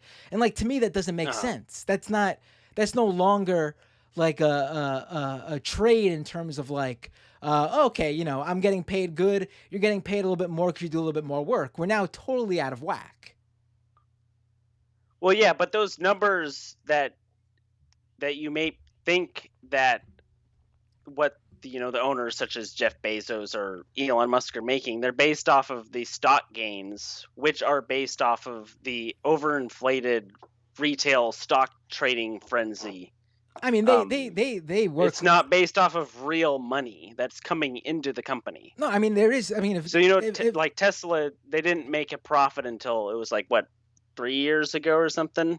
something like that. But they were like, Elon Musk was considered a billionaire well before Tesla even made a profit, and it was only because of the inflated stock price. Yeah, but what do you think's And so behind it's that? like What's behind that inflated stock price? It's real money. It's money. There's money. dumb money, dumb money, or people who really think Tesla's gonna be big in the future, even though it's like, oh, have you ever heard of Ford? Like, they can make an electric car too. So I mean, Elon Musk just recently sold a bunch of his stock and made a nice tidy profit, a couple $2 billion. I mean, the money's there. yeah. I mean, there's a reason why But he had to. There's a reason why they He had to find a buyer though for that stock. I mean, he didn't really. I don't think he had any problems there. But like Probably not. Yeah. yeah, For the amount that he sold. I mean, maybe he would have probably still fine, but it's definitely worth a lot less now. But what was I gonna say? I lost track. Oh, let's move. I can't. I was gonna say something, but I can't remember. Let's move on to another one more, if you don't mind. You have time for another round? Oh yeah, yeah. So what's something that Tim Pool says that you agree with? Like what's one of Tim Pool's like what's something where you listen to Tim Pool and you're like, oh yeah, I'm on board here. He makes sense here. Okay. Let's see. Like usually when he talks about he usually calls out certain topics that the media can maybe share, or the government mainly can kind of claim, and he calls out stuff that could be wrong, such as like listen, I know I'm putting you on the spot. The oil. What was that? Yeah, so like the oil supply. So there's this whole thing where people will claim that the oil is costly because of the Ukraine stuff, that's definitely true. It definitely had an effect. But oil was blatantly going up in price before anything in Ukraine happened. So people will claim that that people are oil producers are they are not okay. No, I'm putting. Listen, I totally know I'm putting you on the spot here, so don't worry about it. Like, I'm not expecting you to come across like with all the details. I mean, let's put it this. Let's. I know what you're gonna. I think I know where you're going. No. Let me finish. Yeah, sure. So Biden claims that he's offered basically leases where oil can be drilled, and that it's basically the fault of the oil companies. But then I hear other arguments that saying it's basically, what was it? The CEO of Shell said that like they can't open up any more refineries because of that, and so there's like this, and I've heard this from all sources. Obviously, I confirm that, but basically the bottleneck at the refining level, not at the drilling level or oil production level, and that's why we're having such a hard time with supply. And so Tim Pool, he'll call out stuff like that, but. Right, but then but wouldn't again, you're right. wouldn't that be even more so in the fault of the companies than in the administration? Like I'm assuming you're a capitalist, right? Because I don't think you believe in like maybe you do, because you said you were on the left, but you're not like a socialist or anything like that, right? Like you believe in yeah, I consider myself a capitalist, but I am on. I'm moderate left or whatever you want to call it. Sure. Because I think you're probably a capitalist too, but it's just like a kind of an understanding of what capitalism is. I mean, I'm in a sense of I live under a capitalistic system. I mean, in the sense that I like make money and stuff like that. Sure, I guess, but yeah. I'm actually I'm a socialist. I believe in workers owning the means of production. And in some senses, I believe in the nationalization of certain industries. I believe that the oil and gas industry should be completely nationalized. The United States government should own that. I can agree with that. Because see, here we go. Because here's the thing. Like, but that's not what like Tim Pool agrees with. If we deem that oil and gas are so essential to the running of the U.S. economy, then why should we be putting this essential industry in the hands of a few gigantic corporations whose sole purpose is to make money and raise their profits for shareholders? Whatever you think about the government, the purpose of the government. Now, again, we could talk about whether or not it actually provides this for the people, but the purpose of government is supposed to be to provide, to act in the best interest of the country and its people, and it's to make sure the economy is good, all these things, and the U.S. government doesn't need to turn a profit. There's no, there's no shareholders. There's no, they don't need to worry about that. True. So if the oil and gas industry is that essential to the economy and to the daily lives of the U.S. of the people here, which I agree it is obviously right now. Hopefully one day we move off of it and we're on renewables, but right now we're not. Then we should nationalize it, and the U.S. government should be in charge. They would ostensibly take care of the supply. They would not, beat the bush around these different production issues in terms of like paying workers fairly and providing the, because that's another thing. I believe ExxonMobil, one of the issues is they're having trouble because they pay shit rates. They're having trouble finding people to work on these rigs and stuff. And obviously they would have more control over the prices, like that sort of thing. Like, I don't think you can really blame any administration, whether it be, Republican or Democrat, on gas prices. I mean, it would be like blaming, I don't know, the president for literally every single decision any company makes. Like, Exxon, and it's not like we could even ExxonMobil has to do this because, like, if you look at their profits before the gas, the oil and gas production issue, it was a lot more, and they're losing money, and to get by and pay their debts and pay off for their, pay their workers, they need to raise their prices. No, they're making more money than ever before. Like, here's the thing, like, so much of this is manufactured, to be quite honest.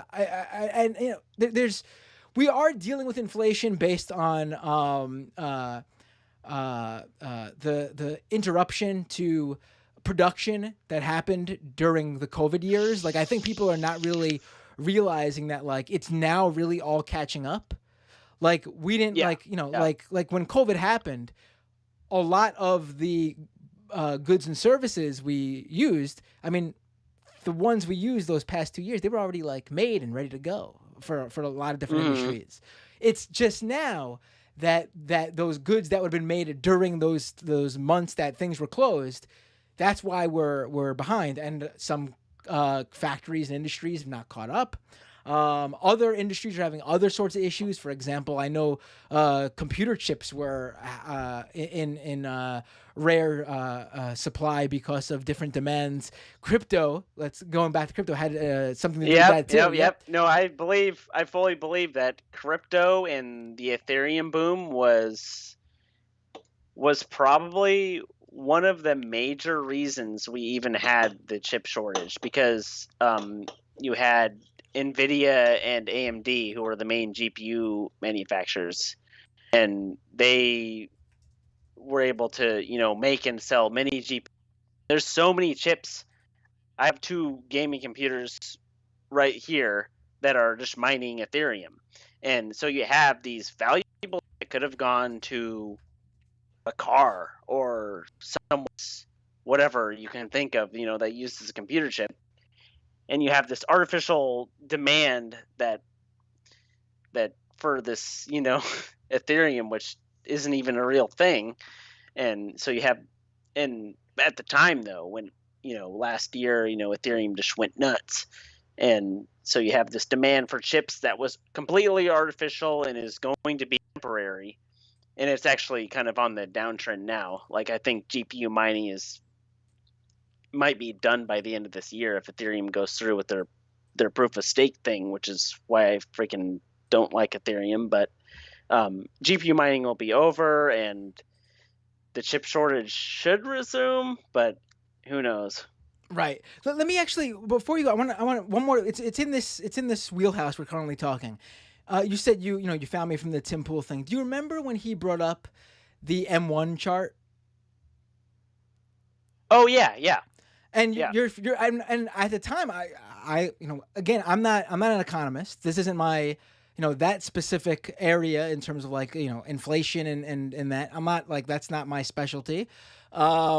So when I was on the show, I was unfamiliar, and he was telling me, look at the how much money was printed up, and you don't think, look at how much the M1 chart went up in 2020, and because of all the money that was printed up for COVID relief, and how look now we have inflation, and look at the M1 chart, it obviously means we printed up money and inflation happened. I thought that was fascinating, and I looked it up, and I wanted to learn more, and so I looked at the chart, I read some experts across the board on this, and I found something really interesting, and I want to bring it up on the screen for you. Let me see if I could do it on Skype so you can see. Okay, have the YouTube exited out just for simplicity. If you want to bring it up on and just put it on silent, so you can just mute the YouTube so you could see. Okay. And I'm going to go picture in picture here. I'm really enjoying this call because, I think it's great that you found the show from Tim Pool's stream. Okay, so yeah. Let me bring you on here too. Hold on. So you can. Okay, I have the YouTube up, but it's muted. Okay, cool. So I'm gonna bring up this chart now, and I'm going to bring us in the picture in picture. Okay, so Tim showed me this chart. It's the M1 chart. It shows like how much money is out there. And he showed me look how much it went up in 2020. You see that big line go up like a reverse hockey stick almost, I guess. Oh no, not a reverse hockey stick. Yeah, it is sort of reverse because it's going this way. And I was he said that like this is why there's inflation right now, because this explained it. There's some money the U.S. government printed money, and here we are.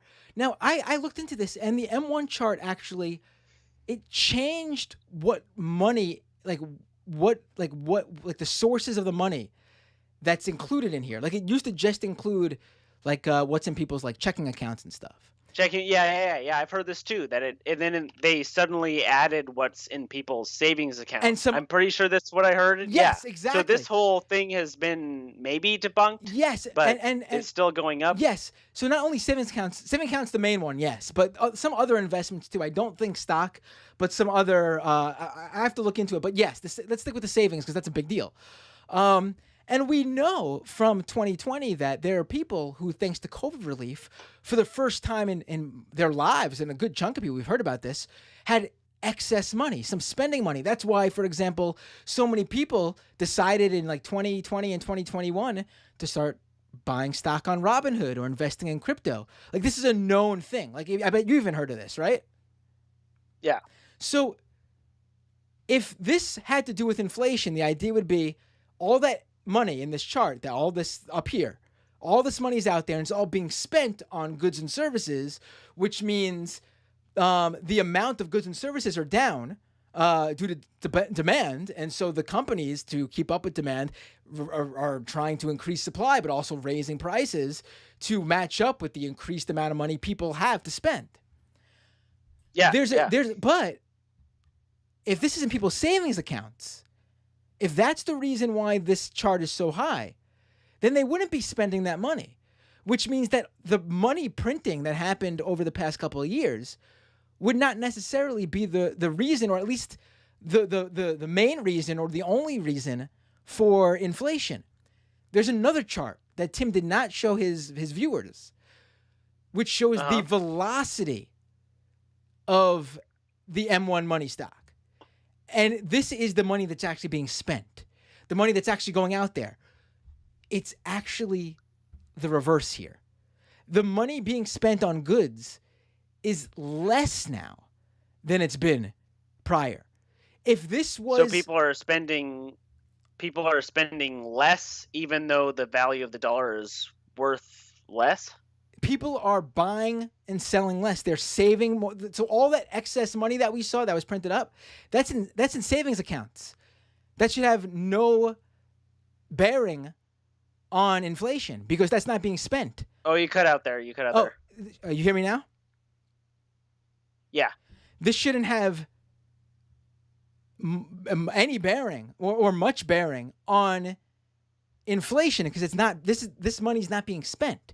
This money's in savings accounts because if this was money being spent, you would see the velocity chart also up, not down like it is now.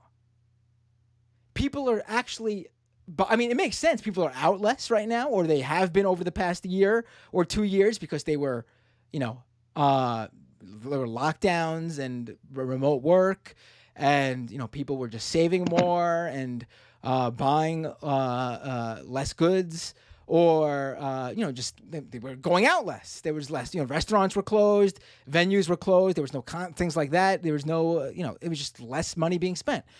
Yeah, like I've myself, I've just been like, oh, I can't afford to do fucking anything right now because it's right.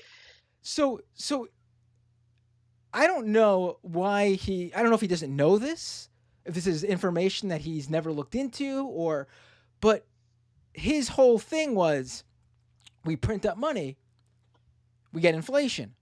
I mean, I don't really want to go into it now. And honestly, I would prefer someone who would be better at discussing this than me.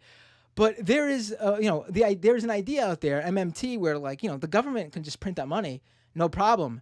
And, because they're the, they're the ones actually, controlling this.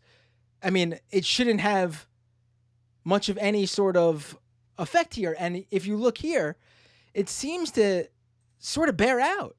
I mean, does that mean that if everyone starts spending money, there wouldn't be inflation? I mean, I would love to have a guest on to talk more about this, and I probably will very soon. Yeah, because I mean, because again, you got one. Go ahead. Like one person's spending is another person's income. So as soon as you loan out money to someone, I mean, we saw that with all the small business loans, as well as the stimulus checks. With the stimulus checks, I don't even understand where that money came from. I don't know if our government borrowed money from knows where and then gave it to us for free. I mean, we paid them taxes, so we deserved it. But right, see, here's my issue with these arguments. Not to cut you off, but it seems like all these arguments are sort of in terms of around inflation is all getting money to people like you and me is a problem. Yeah. And that's what Tim is arguing too on his show. Getting money to people like you or me is the problem, not the fact that, we have a major inequality issue where people like you and me, and again, I don't know how much money you make, but I'm assuming you probably are much more in line with me than you are with the Jeff Bezoses and Elon Musks of the world. But, yep, that is correct. Now, I'll just say I make less than $30,000 a year. There we go. Getting money to people like you and me apparently is the problem. Inflation is caused by making sure people like you and me have enough money to eat, pay our rents, have basic necessities. If the money is printed out of thin air and not taxed from the ultra wealthy. Yeah, because that will just increase the money supply, which increases the amount of currency units chasing after the amount of goods and services in the economy. I think that does bear out sometimes, but also the chart here is also showing that people didn't use their COVID money that way. They saved it. They put it away for if they could afford to save it. Yes, exactly. If they could afford to save it. Also, yep. I assume that people who couldn't afford to save it are also not buying goods or services they don't absolutely need, which they would have been buying anyway, or going into debt to buy anyway. The idea that there's issues with like, I was just talking to Kowalski earlier with like wheat supply issues in this country. And not in the U.S., but like globally, wheat issues. I mean, a family who usually, makes, goes to the grocery store and buys bread to make sandwiches for the month, they're not suddenly not going to buy bread. They're going to do whatever they can to buy what they need to feed their family.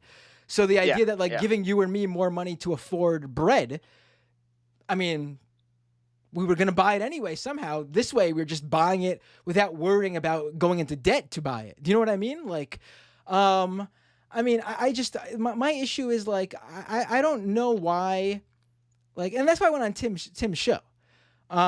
People like you are watching Tim, and, there's nothing wrong with that. I mean, I'm not trying to say don't watch Tim. I mean, I just don't think people who were watching Tim, who just weren't right wingers to begin with, like people like yourself who sort of are somewhere in between, I don't think you were getting both sides from Tim. And I think it's important that you hear this out. So like, like, hey, you know what? Like, why isn't he telling me the whole thing? Like, I openly told you right now that like I learned about this chart here on Tim's show. I was unfamiliar with it, and learning about it, I dove into it, really tried to understand it. Again, I'm not speaking as an expert, but I read pieces from experts and people who wrote about this, and I found out about this other chart that Tim didn't mention that is a better showcase of money actually being spent. And it's the complete reverse of the narrative that Tim is telling his audience. And that chart it was the money velocity. So that's what. Here, I want to give you the actual. I want to give you the actual straight up. Okay, so here it is from the stlouisfed.org. This is the FRED, the same site that Tim showed. What is the velocity of M1? The velocity of money is the frequency at which one unit of currency is used to purchase domestically produced goods and services within a given time period. In other words, it is the number of times $1 is spent to buy goods and services per unit of time. So the velocity of money is actually the expenditure of it. It's actually the money being used to purchase goods. Now, the N1 chart alone, let me give the definition of what they give you, the M1 chart. Oh, you cut out. Oh, are you there? Yeah, I'm here. Okay. Here is what they say M1 is. I don't want to say it off the top of my head. I want to give you an actual, what they're saying. Okay. So, and here's even, okay, so before May 2020, and this completely lines up with the pandemic, right? And the money being printed, right? Before May 2020, M1 consists of, and let me screen share so people can see too that I'm not just like pulling this out of my ass. Yeah, I'm trying to look at the YouTube, but I still can't see any graph. I think the YouTube stream is heavily delayed. No, I put it back. I took it off. Now it's back up. So here we go. Before May 2020, M1 consists of, number one, currency outside the U.S. Treasury, Federal Reserve banks, and the vaults of depository institutions. Demand deposits at commercial banks, excluding those amounts held by depository institutions, the U.S. government, and foreign banks and official institutions. Less cash items in the process of collection and Federal Reserve float. And 3, other checkable deposits consisting of negotiable order of withdrawals, or now an automatic transfer service, yada yada. Basically, money that's out there in the world, in people's pockets, in people's hands, not held by the government. In terms of the Treasury, the Federal Reserve banks, depository institutions, etc.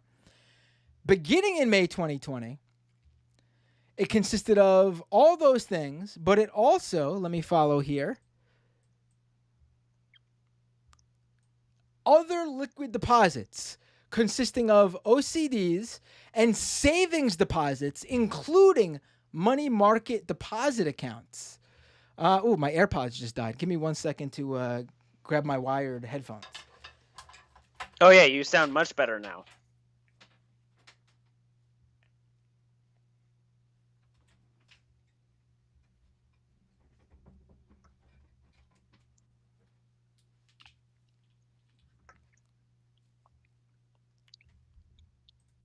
All right. Sorry about that. Can you say something so I know I could hear you? Hello. Hello. Okay. Cool. I hear you. Great. So in May 2020, they added other liquid deposits to all of that. OCDs, savings deposits, money market deposit accounts. So those were the other sort of investments I was telling you about. So we're now adding not just money that's in people's checking accounts or being held by, with them or however, like the usual ways you would hold spending money. They're now including savings accounts, money market deposit accounts, and OCDs. So, I mean, we're automatically counting money that people set aside for.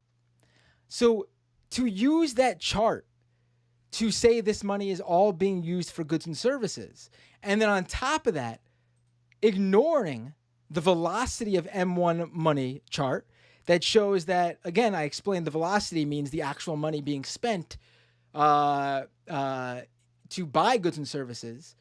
It's not only not telling you the whole story, it's telling you the opposite story or a very skewed version of the story that Tim was telling. I want to make sure because this was very confusing for me. I had to look over this multiple times. Are you somewhat somewhat following though? Oh yeah. I'm to be honest, I'm questioning what this velocity of M1 money stock actually means, because there's no way, in my opinion, that this could actually represent people spending. Let me actually see. Let me look up really quick how is M1 velocity calculated? Let's see. Okay, this is a very summarized version of it. Okay, here's a bigger one from. Actually tells you exactly how it's calculated. One second. From the same website, stlouisfed.org. Yeah. I'll share the screen here. And again, this is probably one of those things where we're gonna have to read multiple times, but probably not live on the stream to truly understand. Yeah, I'll have to do more research. Right, but they are saying that they can tell, and the velocity of money can be calculated as the ratio of nominal gross domestic product (GDP) to the supply of money, which can be used to gauge the economy's strength or people's willingness to spend more money. When there are more transactions being made throughout the economy, velocity increases and the economy is likely to expand. The opposite is also true. Money velocity decreases when fewer transactions are being made. Therefore, the economy is likely to shrink. So, I mean, I probably have to read and look more into this to work out the in terms of how this better understand what it means for the economy in general. But in terms of how they determine the based on transactions, that sort of makes sense. They are able to calculate based on the GDP to the money supply, and then they based it on the transactions. Again, it is very confusing. Yeah, that sharp drop off, that cliff. Like, I can totally understand it for the first 5 months of COVID, where everybody was just like, oh my God, it's everything's going crazy. Don't spend any money, don't pay any rent because the government doesn't need us to. But I feel like brief that when the first stimulus checks rolled in, it kind of feels like spending went wonkers, if you know what I mean. Right. And so I'm definitely curious as to what that chart is about. Here we go. This is okay. This makes complete sense. I mean, it should have made sense to me right away, but this is from the University of Southern California. The reason there's that drop off, and we know about this based on also how who made all the money during the pandemic years and since.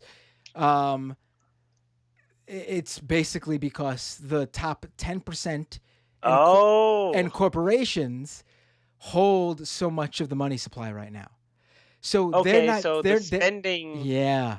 I get it. Yeah. So the spending, because the bottom 90% is only spending 10% of the money. Yeah. So because the top 10% was spending less money on whatever, They're just holding it. The graph it wasn't even affected by that Yeah, because they're holding so much of which also sort of, it sort of also plays. Let's go rewind to when you were talking about how the wealthy in this country don't actually have that amount of money. I mean, we know they do. You know what I mean? Well, it's not. I mean, I get it, but it's not actually money. But yeah, in terms of the loans they're making to do their investments, loans that they're backing off of the value of their stock. Yeah, that's correct. Yeah. Yeah. So I mean, I think if we here's my thing. I think a lot of people who may I don't know where you stand on social issues. I do know that's a major reason why some of these former liberals like Tim Pool claim that they've been pushed away from the left. I mean, personally, I think that if you're a working person, someone who's working class, middle class and below, I mean, the idea that you would care about social issues over economic issues just blows my mind. Again, I don't know if that's you, this general talk. The idea that but here's my thing. I don't understand. I really don't get, other than those social issues where there's people who refuse to give in on those social issues to align with the left. I don't see how people can move further to the right where there are more politicians who care less about fixing that disparity there between that 90% and that 10% we just talked about. And on the left, again, maybe you disagree on the social stuff, but I'm not talking about Democrats. I'm talking about people on the left, I don't know what you think of them, but these are people who genuinely care about working people. You might disagree on that too, but I don't. AOC, Ilhan Omar, Rashida Tlaib, they actually vote and present legislation that addresses these issues. And for me, I don't that's the confusing thing to me. If you're someone, and again, I'm not talking about you specifically, I'm talking about in general. Obviously, if you're a Tim Pool viewer who listened to that discussion with me and him, and your number one issues were whether you should use the correct pronouns for trans people, and when you should ban abortion, if those are your number one issues, we're probably not going to agree ever. I don't know what to do. But if you're someone who's you know what, I could put those issues aside and actually, come to the table with people across the board, working people all over the country who are we should all lift each other up so we all have a good, decent quality of life.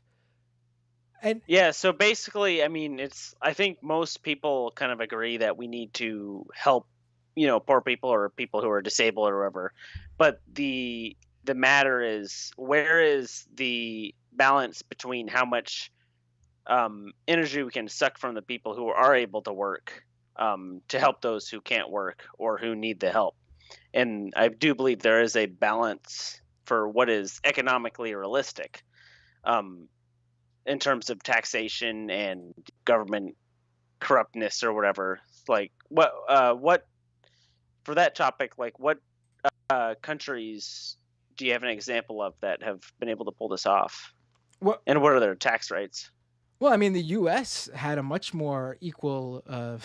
I could go back and tell you exactly what the tax rates were. And the right always loves to talk about the 1950s, right? And how prosperous we were then. I mean, again. Oh God. I mean. Also, though, we're talking about a very specific group of people. I mean, I highly doubt you'll find very many, black people who agree with that sentiment. But, it is true that the U.S. economy overall was prosperous in the 50s. I'll tell you what the tax rates were. What were the tax rates? I want to get you the exact. I know they were high, though. Let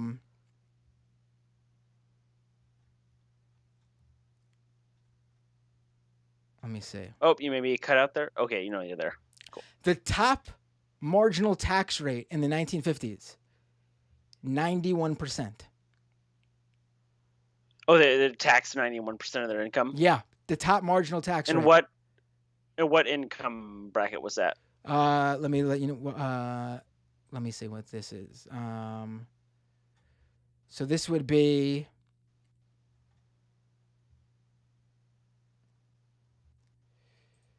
Give me 1 second to pull this up. Okay, so this is even better. It gives you a bigger list here. Okay. So a single person making $16,000 in 1955, which would be $150,000 today. And this was from an article in 2019. They had a marginal tax rate of 50%. 50%? 50%, yes. If you were making $50,000, which would be $470,000 today, so roughly $500,000, that would put you in the 91% tax bracket. And remember, we're talking marginal, which means you have to hit everything below that wasn't being taxed 91%. Yeah, it's the income over that amount. Yes. Yeah.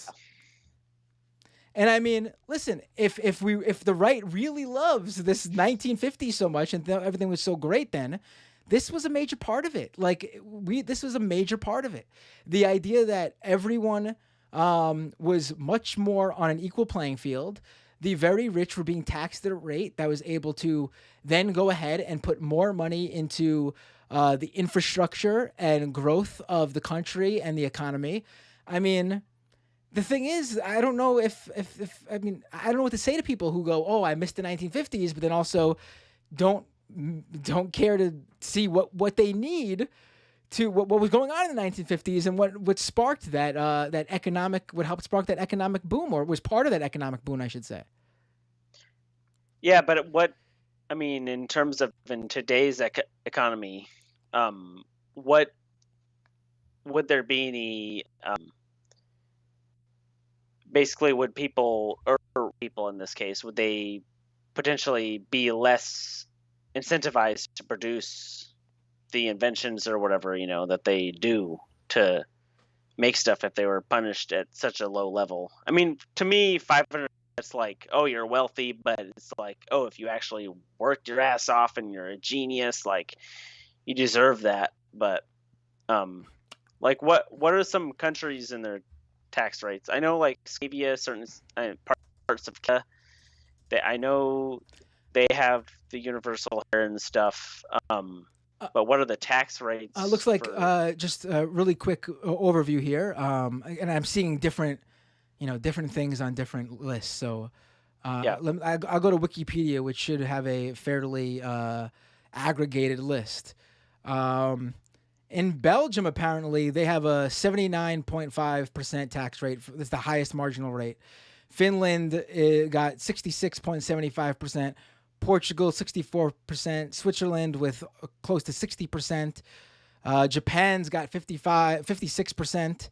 Denmark, 56%. Austria, 55%. Spain, 54%. Ireland, 52%. Sweden, 52%.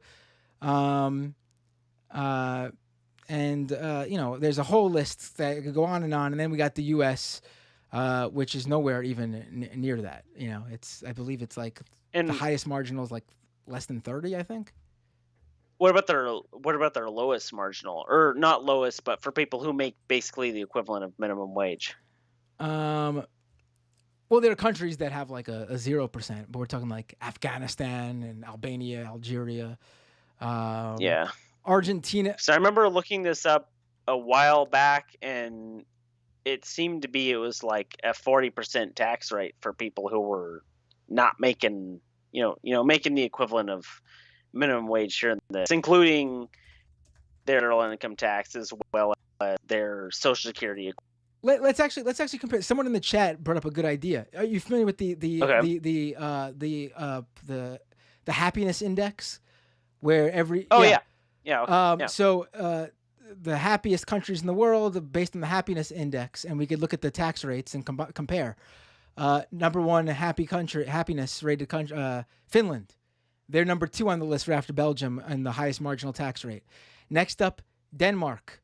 We spoke about how Denmark's got that 55% rate. Switzerland. We talked about how Switzerland has that 56% rate. Iceland. That's one we didn't get to. Let's see where maybe Iceland is the one outlier here. Let's see. Still much higher than us, 46% for their highest marginal tax rate. And that's the top 4. I mean, I guess I could keep going, but I think that gives us a pretty good overview of, it seems like when a country makes its wealthiest actually pay their fair share, and they get to then invest that money back into,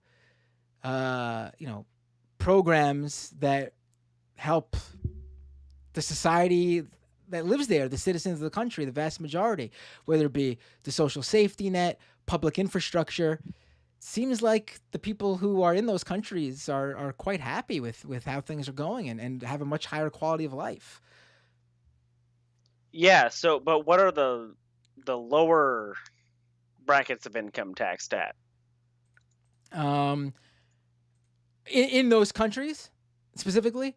Yeah. Oh, yeah, okay. yeah, So Finland does 0% plus a 8.40% social security tax. So basically, they just make you fund Social Security so you can benefit from Social Security when you become of that age. Portugal's got a 14.5% lowest marginal rate. Switzerland 0% period lowest marginal rate. Japan 15%. Denmark Denmark has a decent amount, 39% lowest marginal rate. But then Austria's got 0%, Spain 19%, Ireland 20%. But some of these countries also have deductibles. Like in Ireland, for example, the first 1,650 euros per year is deductible. And then we got the U.S., when you count federal, state, local, we're also pretty much at like 20%, honestly. So I mean, yeah, we're just not. And what are their? I know when I was trying to research this topic extensively a few months ago, and it was surprisingly difficult to find out what the actual like taxes and deductions taken out of someone's paycheck were, including their Social Security equivalent. And I kept on, I just couldn't find what it was. Wait, say that one more time. I want to make sure I follow. Oh, so you have so here in the U.S. we have like the federal income tax, it's whatever. And then you have Social Security, which is here in the U.S. there is a cap on income, but even if you only make $5,000 a year, the government's taken, it's like 6.2 out of your paycheck, and then 6.2 out of whoever's paying you paycheck. If you're self-employed, it's 12.4. But I don't know why they do. I don't know if they do it that way to make it look like it's less or whatever. So basically, it's 12.4 is taken out of our paycheck, all incomes, which is, yeah, I think is. I mean, what should happen is, and this would solve the idea that Social Security is going to go bankrupt or something. Just if they raise the cap. Yeah, I totally agree. That's one of the things I totally agree with Bernie on. I'm like, basically, Social Security in its current state, I think, is a total fucking scam that was caused by who knows what. Basically, it's a regressive tax that the more money you make, the lower the rate you pay. And yeah, that's definitely one of the things I agree with Bernie on. Yeah, I mean, I will also say, I'll add an addendum there that we're on board where the cap needs to be raised, which to me is the most important thing, obviously. So I'm glad we're on. But also, I mean, it also it saves a lot of seniors' lives every year who depend on Social Security to survive. So I mean, it does, but you look at single moms, living in poverty right now, are technically putting a decent amount of their paycheck towards paying many boomers who have, $1 million in their retirement account to get a $1,200 a month check. Like, I see what Social Security in its state is totally broken, in my Sure, opinion, and okay. it could be fixed for sure. Sure, great. I think we're Yeah. already going in a good direction based on the fact that Yeah. I think some people, again, I know you're not completely on the right, but some people, I'm sure, actually, Yeah. the majority Oh, yeah, of, no way. I'm sure the majority of Tim Pool's audience thinks we should actually probably do away with Social Security. They think, Oh just- yeah, I bet the majority of Tim Pool's audience is not. You know what I mean? Yeah. Yes. but this is the interesting thing to me. Like I'm so, and I know I've kept you on the phone so much, so I really hope you call back in. I would love to have more discussion with you. This is Oh really yeah, great. I'd totally love to. I love Yeah. this. Yeah. This is what baffles me, and this is why the number one reason I tried to focus on the idea that Tim Pool is not how he portrays himself as, is the simple fact that I don't know of any other right-wing channel who has so many people who are not on the right watching it. Like Steve, it's because we crave information that isn't in our bias, and we want to know what the opposition is actually thinking, and that's kind of what my mindset kind of changed to in the past 3 years. I was like, because 3 years ago I was like, oh, freaking Republicans, but then some things happened, and I was like, maybe it isn't that all everyone who disagrees with me is dumb. I just need to kind of at least pay attention to the points that they're making. And there definitely is. The problem is, people can have that mindset, and someone mentioned in the chat, like it was a couple hours ago, I think, they were like, oh yeah, don't keep your mind too open, because that's what drags you into that area. They were But probably joking. yeah. I mean, I'm super open-minded about things. It's just that, I mean, as we're discussing this, listen, I'm not saying I'm like the I have the answers for everything, but I would say my belief system and my morals and my how I go about life. My main concern is I want to see the vast majority of people, specifically the everyday working people, and when I say that, I don't mean just people who are employed, people who are working class at a net worth monetary value, whether we're talking from homeless people and to people who live paycheck to paycheck, to the family who struggles to get by, and they might be making like $100K combined, but they're living paycheck to paycheck because they live in New York City and they both work full time, need to pay for childcare.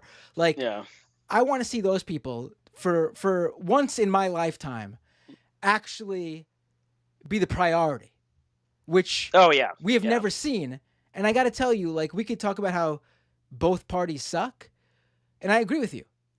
I'm not here saying hooray Democratic Party. I probably honestly have more pointed critiques of the Democratic Party than people on the right, because it's just how it is.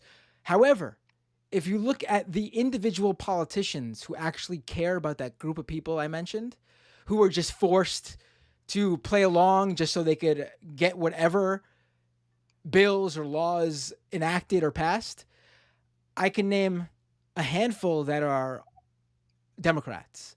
I really can't name any that are Republicans. I really can't.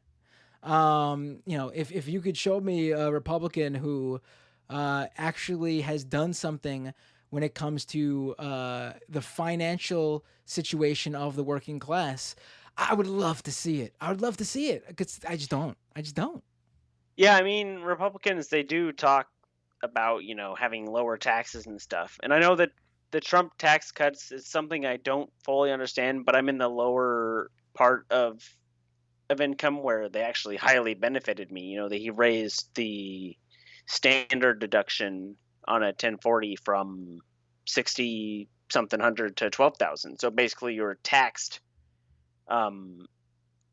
you're basically not taxed on an additional $6,000 that you made. So, and all over left-leaning media, if you will, not necessarily left-wing, they were like, oh my gosh, the Trump tax cuts, it's evil. And they probably were to some extent at the corporate, super wealthy level.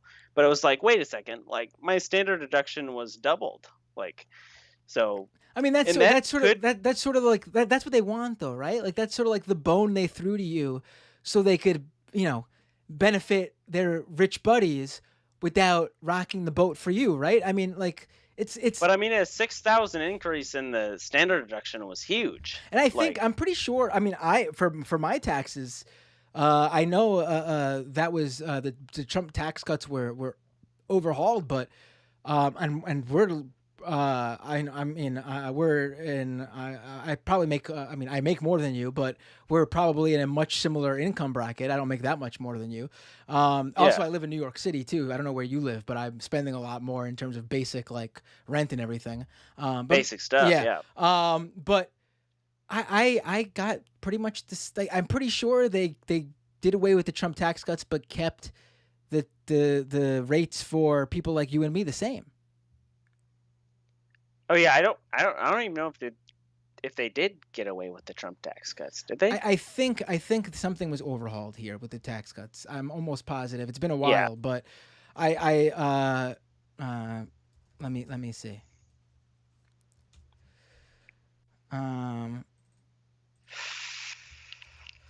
But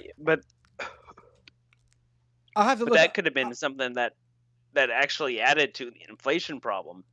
Basically taxing, a huge majority of the spenders, people who are propping up the economy, they were taxed less. Therefore, they had more money to spend. And I partially think that the Trump tax cuts could have been a major of the inflation we're seeing today. Oh, yes. Because that's a great point, especially when you also factor in the velocity, M1 velocity that I showed you, and the reason for that from the University of Southern California, where all that money's out there, but it's being held by this extremely small group of people who don't need to really spend it because they already got their mansions and their yachts, and they got everything they need. Wealthy people spending is one of my biggest questions in terms of how it affects the economy, because it's like, oh, if they spend it, oh, that's great. It's going towards jobs, going towards another business, government, or whatever, But don't spend it. Where is it going? Right.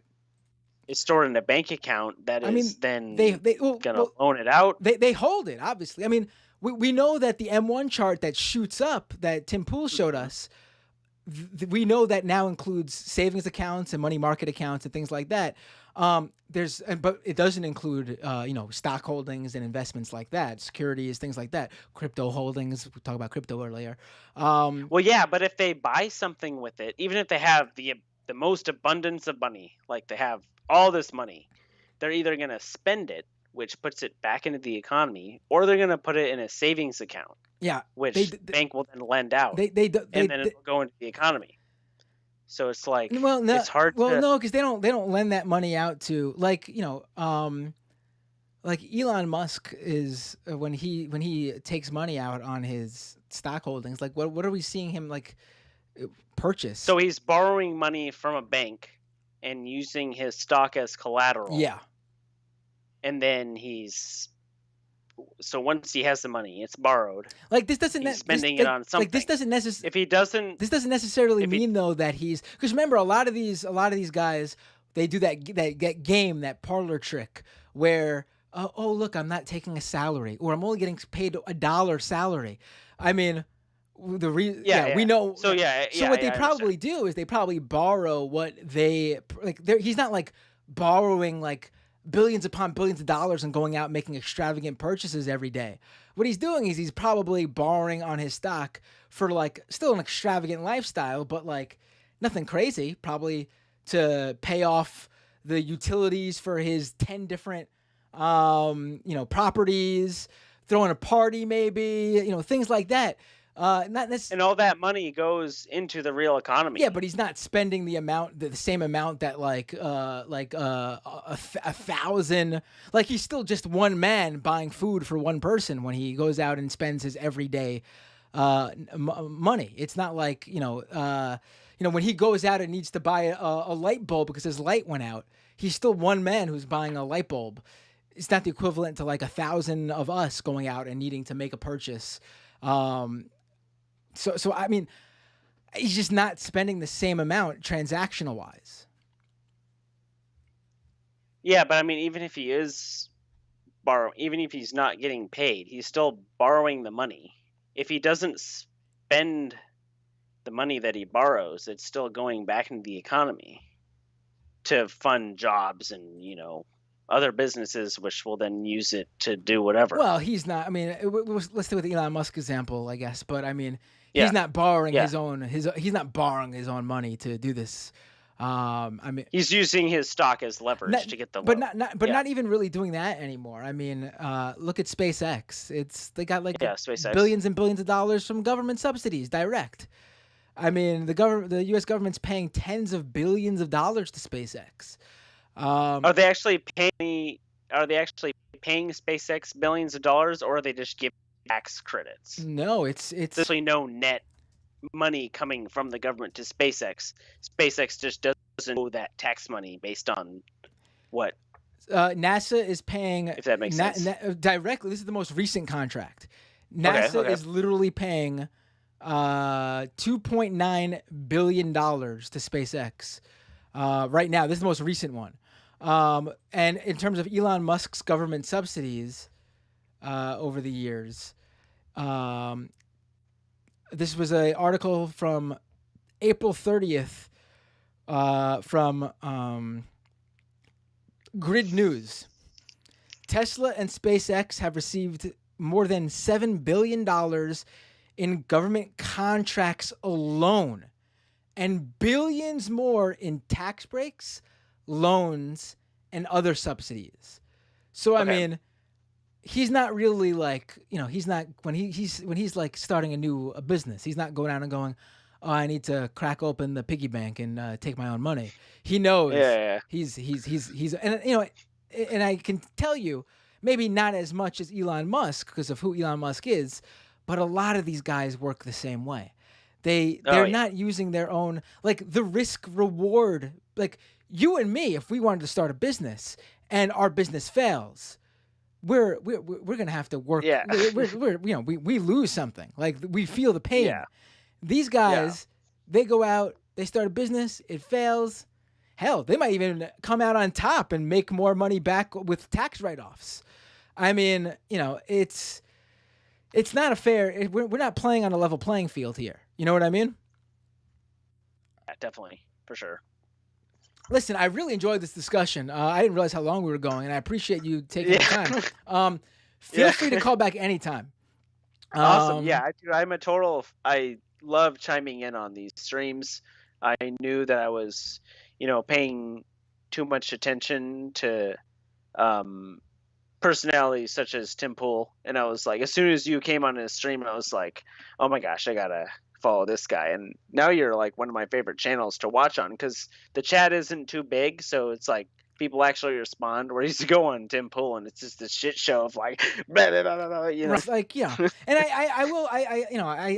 I do think that the people in my chat are not just like shit posting. Like, they're actually having some. I mean, some of them are being sarcastic, but that's just part of being fun. I mean, I do think we're having there's legit discussion in there. I mean, there's it's not just people trying to troll and be as edgy as possible. But yeah, exactly. Thanks for the call. Great call. I don't if you don't want to tell me exactly where, like, which coast, which state, and you want to share. I think you said maybe in the beginning, but I can't remember. Bellingham, Washington. Oh, right. So it's not so late. So it's for like you. 90. It's like 90 miles north of Seattle. Yeah, it's only 11 here. All right. Oh my gosh, it's 2 p.m. for you. It's 2 a.m. Yeah, I mean 2 a.m. Yeah. I'm gonna hit the pillow. I'm gonna go to bed now. But this was great. Definitely call in again. Have a great night. You still have a whole night ahead of you, so enjoy. Take care. Thanks, man. Have a good one. Bye.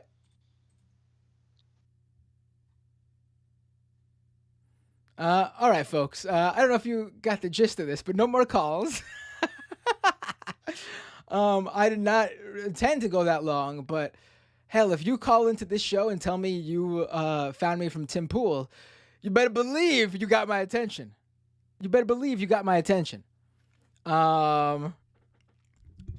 Listen, man, guys and gals, I think I think we did something here. I think we did something here when we went on the Tim Pool program. He said he'd have me back, but now I'm not so sure. Renee with a super chat. Old hat for Matt. Triumph of the Shill. My project with listener Miss Heathen is up on the repro destruction Bandcamp. Tokyo Hans with a super chat. Japan has wonderful raw beef sushi. If you get a chance, try it, from Osaka James. I read Michael's super chat. I read Warren's super chat. Omega with a super chat. Sending a super chat and a sign off to request a raid to Blue Lizard Guts if she's still on after you. Good friend of mine there. Shout out to Ola and Alan. I highly doubt she's still on, but I'll check. Blue Lizard Guts. Nazik with a $10 super chat. Absolutely accurate description and dynamics of M1 money flow. Thank you so much, Nazik. Again, I this is something I have tried to educate myself on over the past month, because I truly was unfamiliar with it, and I think I understand the very, very basics, and I'm it seems like, according to you, I do too. Tokyo Hans, not anything important. I just have a very specific fetish to hear Matt read super chats. I love it. Santa Cliff with the super chat. You may go rest in your Bacta tank now, young Jedi. And I think someone sent super stickers. Let me see. Yep, Kowalski with his usual super sticker. Thank you, Kowalski. Really appreciate it. And over on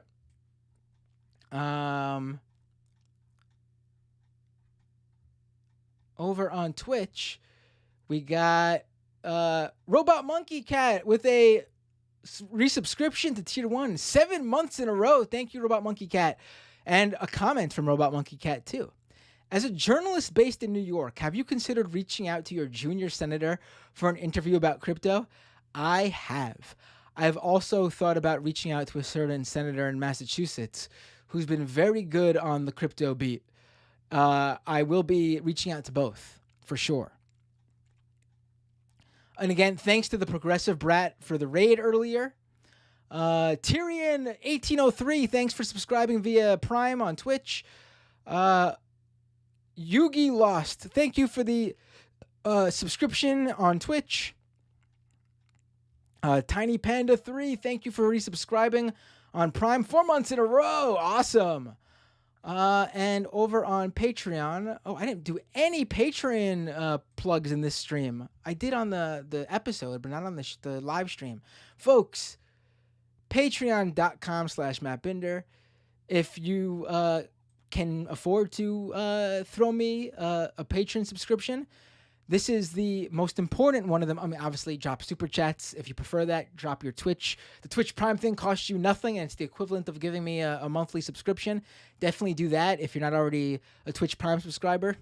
But the Patreon subscription, because it's an automatic monthly subscription, it gives me like a baseline. And like to know that at least this amount's coming in each month, and this is the amount I have to reinvest into the show. I would like to bring more people on board to help get more content out. Eventually, I would like to bring on an additional on-air person to do the show with me, to do an extra show with me. Like, we would still have regular Doom, the regular Scam Economy, but I'd have an additional person to do live streams with, maybe on an episode of Scam Economy or Doomed if I didn't have a guest, good person to go back and forth with, or persons. I just want to do more. I want to do more. That's the thing. Your Patreon subscriptions, your YouTube super chats, your Twitch subscriptions just don't go into my pocket. Like, yes, do I pay for like the expenses it costs to run the show, the podcast hosting, the internet upgrade I need to have a higher package for the stream, the various equipment I need to buy, the hard drive storage, things like that. I am probably going to need to upgrade a computer sooner than later. That basically is where the money goes, to the show and to those expenses that I've told you about. And so additional money would go into the show to grow it. I'm not someone who would sit back and go, oh, the same amount of money to do the same amount of content. I mean, frankly, I already think I'm giving you guys too much. 4-hour show randomly. On top of the hour episode. So 5 hours almost. We're going to be over 5 hours, actually. So, folks, if you're already doing all that stuff, thank you so much. Leave an Apple Podcast and Spotify review. Definitely do that if you haven't already done that. That's a great way you could help. Even if you haven't given me a dime or can't give me a dime, that's a great way to help me. Seriously, it helps more people see the show who can possibly, have the means to support the show financially. And, I just saw that Keffels just followed me on Twitch. Cool. All right, who was I supposed to raid? Let's see if they're still on. I highly doubt it. Let's see.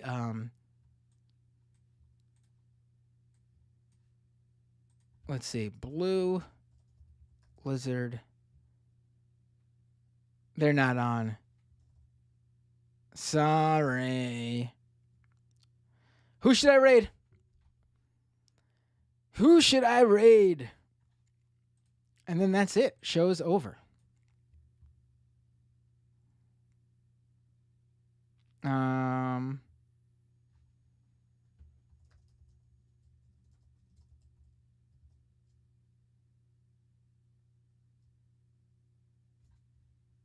Let's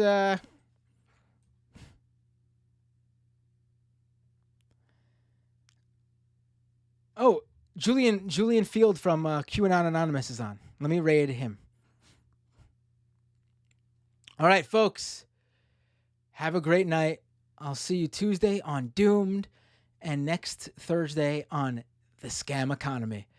Have a great night, day, morning, afternoon, whatever time it is where you are. Take care. Hope you enjoyed the stream.